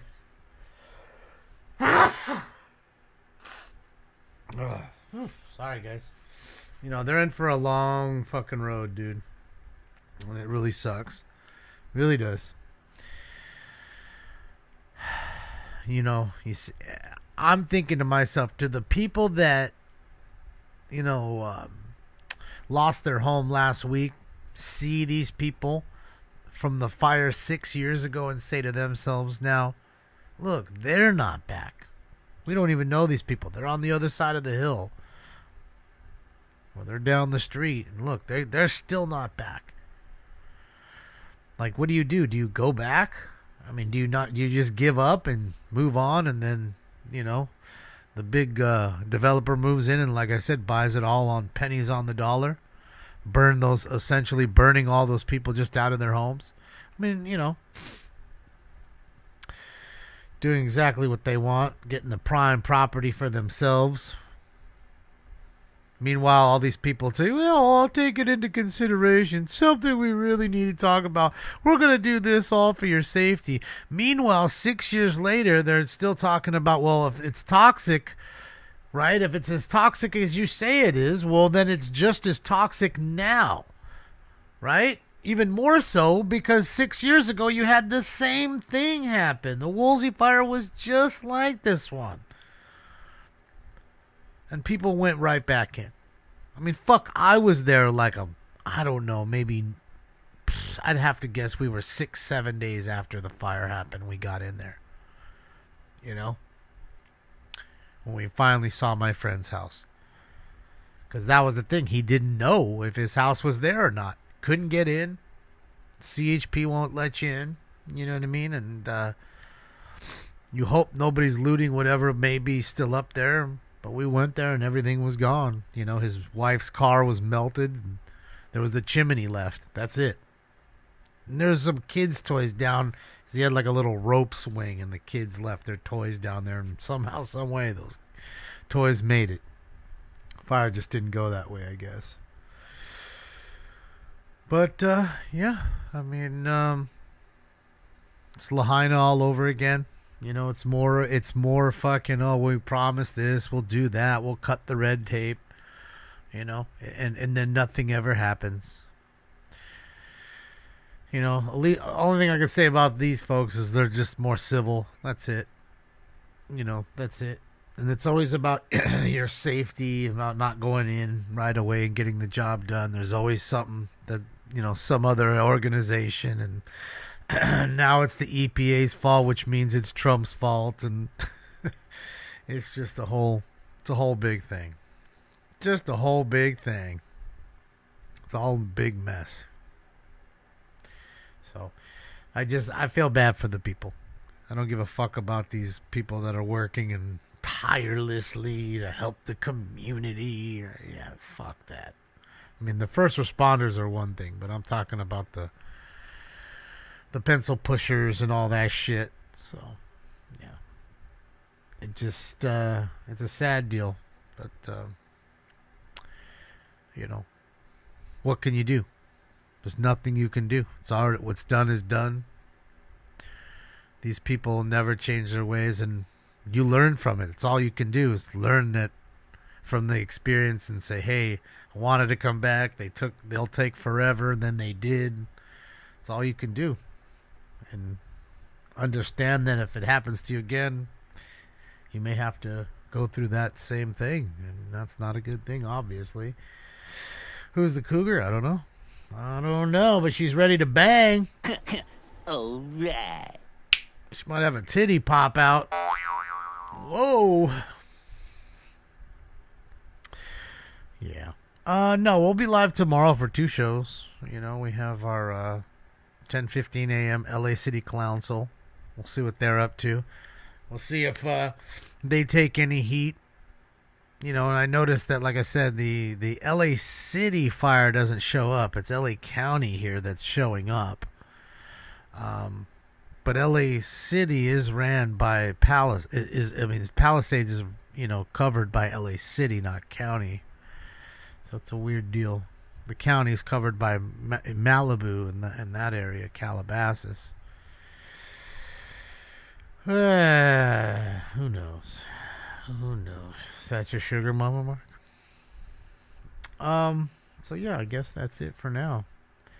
If you guys want to go watch the rest of it, it's on, just put in Malibu City Council on YouTube. It'll come up. But I think it was that one last initiative that they were going to talk about, and I think that was it. That's what he said. So I just wanted to take a short break after being there for almost 3 hours. So plus they were a closed session before we started for a few hours. So they've been there fucking just lip service, talking all day. That's what I'm saying. Like, look, get stuff done. There's too much talking. Like, if, you know, that's why I keep telling you, the only way things will change is if you fucking had a dude like Bane come and just take over, you know? And that's really it. If Bane was there... No one cared who I was till I put on the mask. See, you need somebody to put on the mask and just say, exile or death? Which do you choose? Exile or death?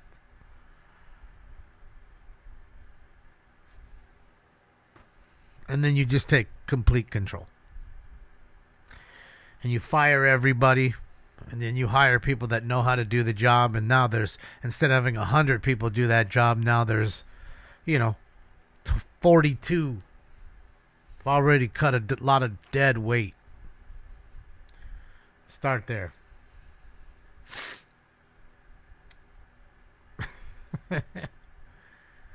Lady needs a hand. She's looking for one, man. You're mean, though, for saying that. Old Toby Keith, is that his name? Was that Toby Keith? Isn't that the singer? He looks like him. He looks like Toby Keith. Oh, dang, there's that girl again. I'll see her. Alright, guys, I'm out of here for now. Keep the notifications on. Hopefully we get us a chase, but I gotta say it's quite crazy that we're just a few days away from ending January already. It already flew by like that, the first month of the year. And I want to say, I think we, no joke, have had 2 legitimate chases on TV in the entire 27 days of this year. I don't think I'm joking either. Like, I literally think it's 2 chases in 27 days on television. Thanks to the fires and of course all the, you know, political coverage and something else happened early on. Oh, the whole the terrorist attack in New Orleans, all that crap. So since day one, you've had so much news in every directions. All of the directions, you have had no chases, so it's weird. It's weird. YMCA? Who's doing YMCA? Oh, I ain't doing no YMCA, bro. All right, I'm out of here. On behalf of Stink Bombs and myself, we're out of here for now. Thank you for the likes, the love, the donos. The thumbs ups work and they're free. I appreciate each and every one of you. I'll see you guys soon.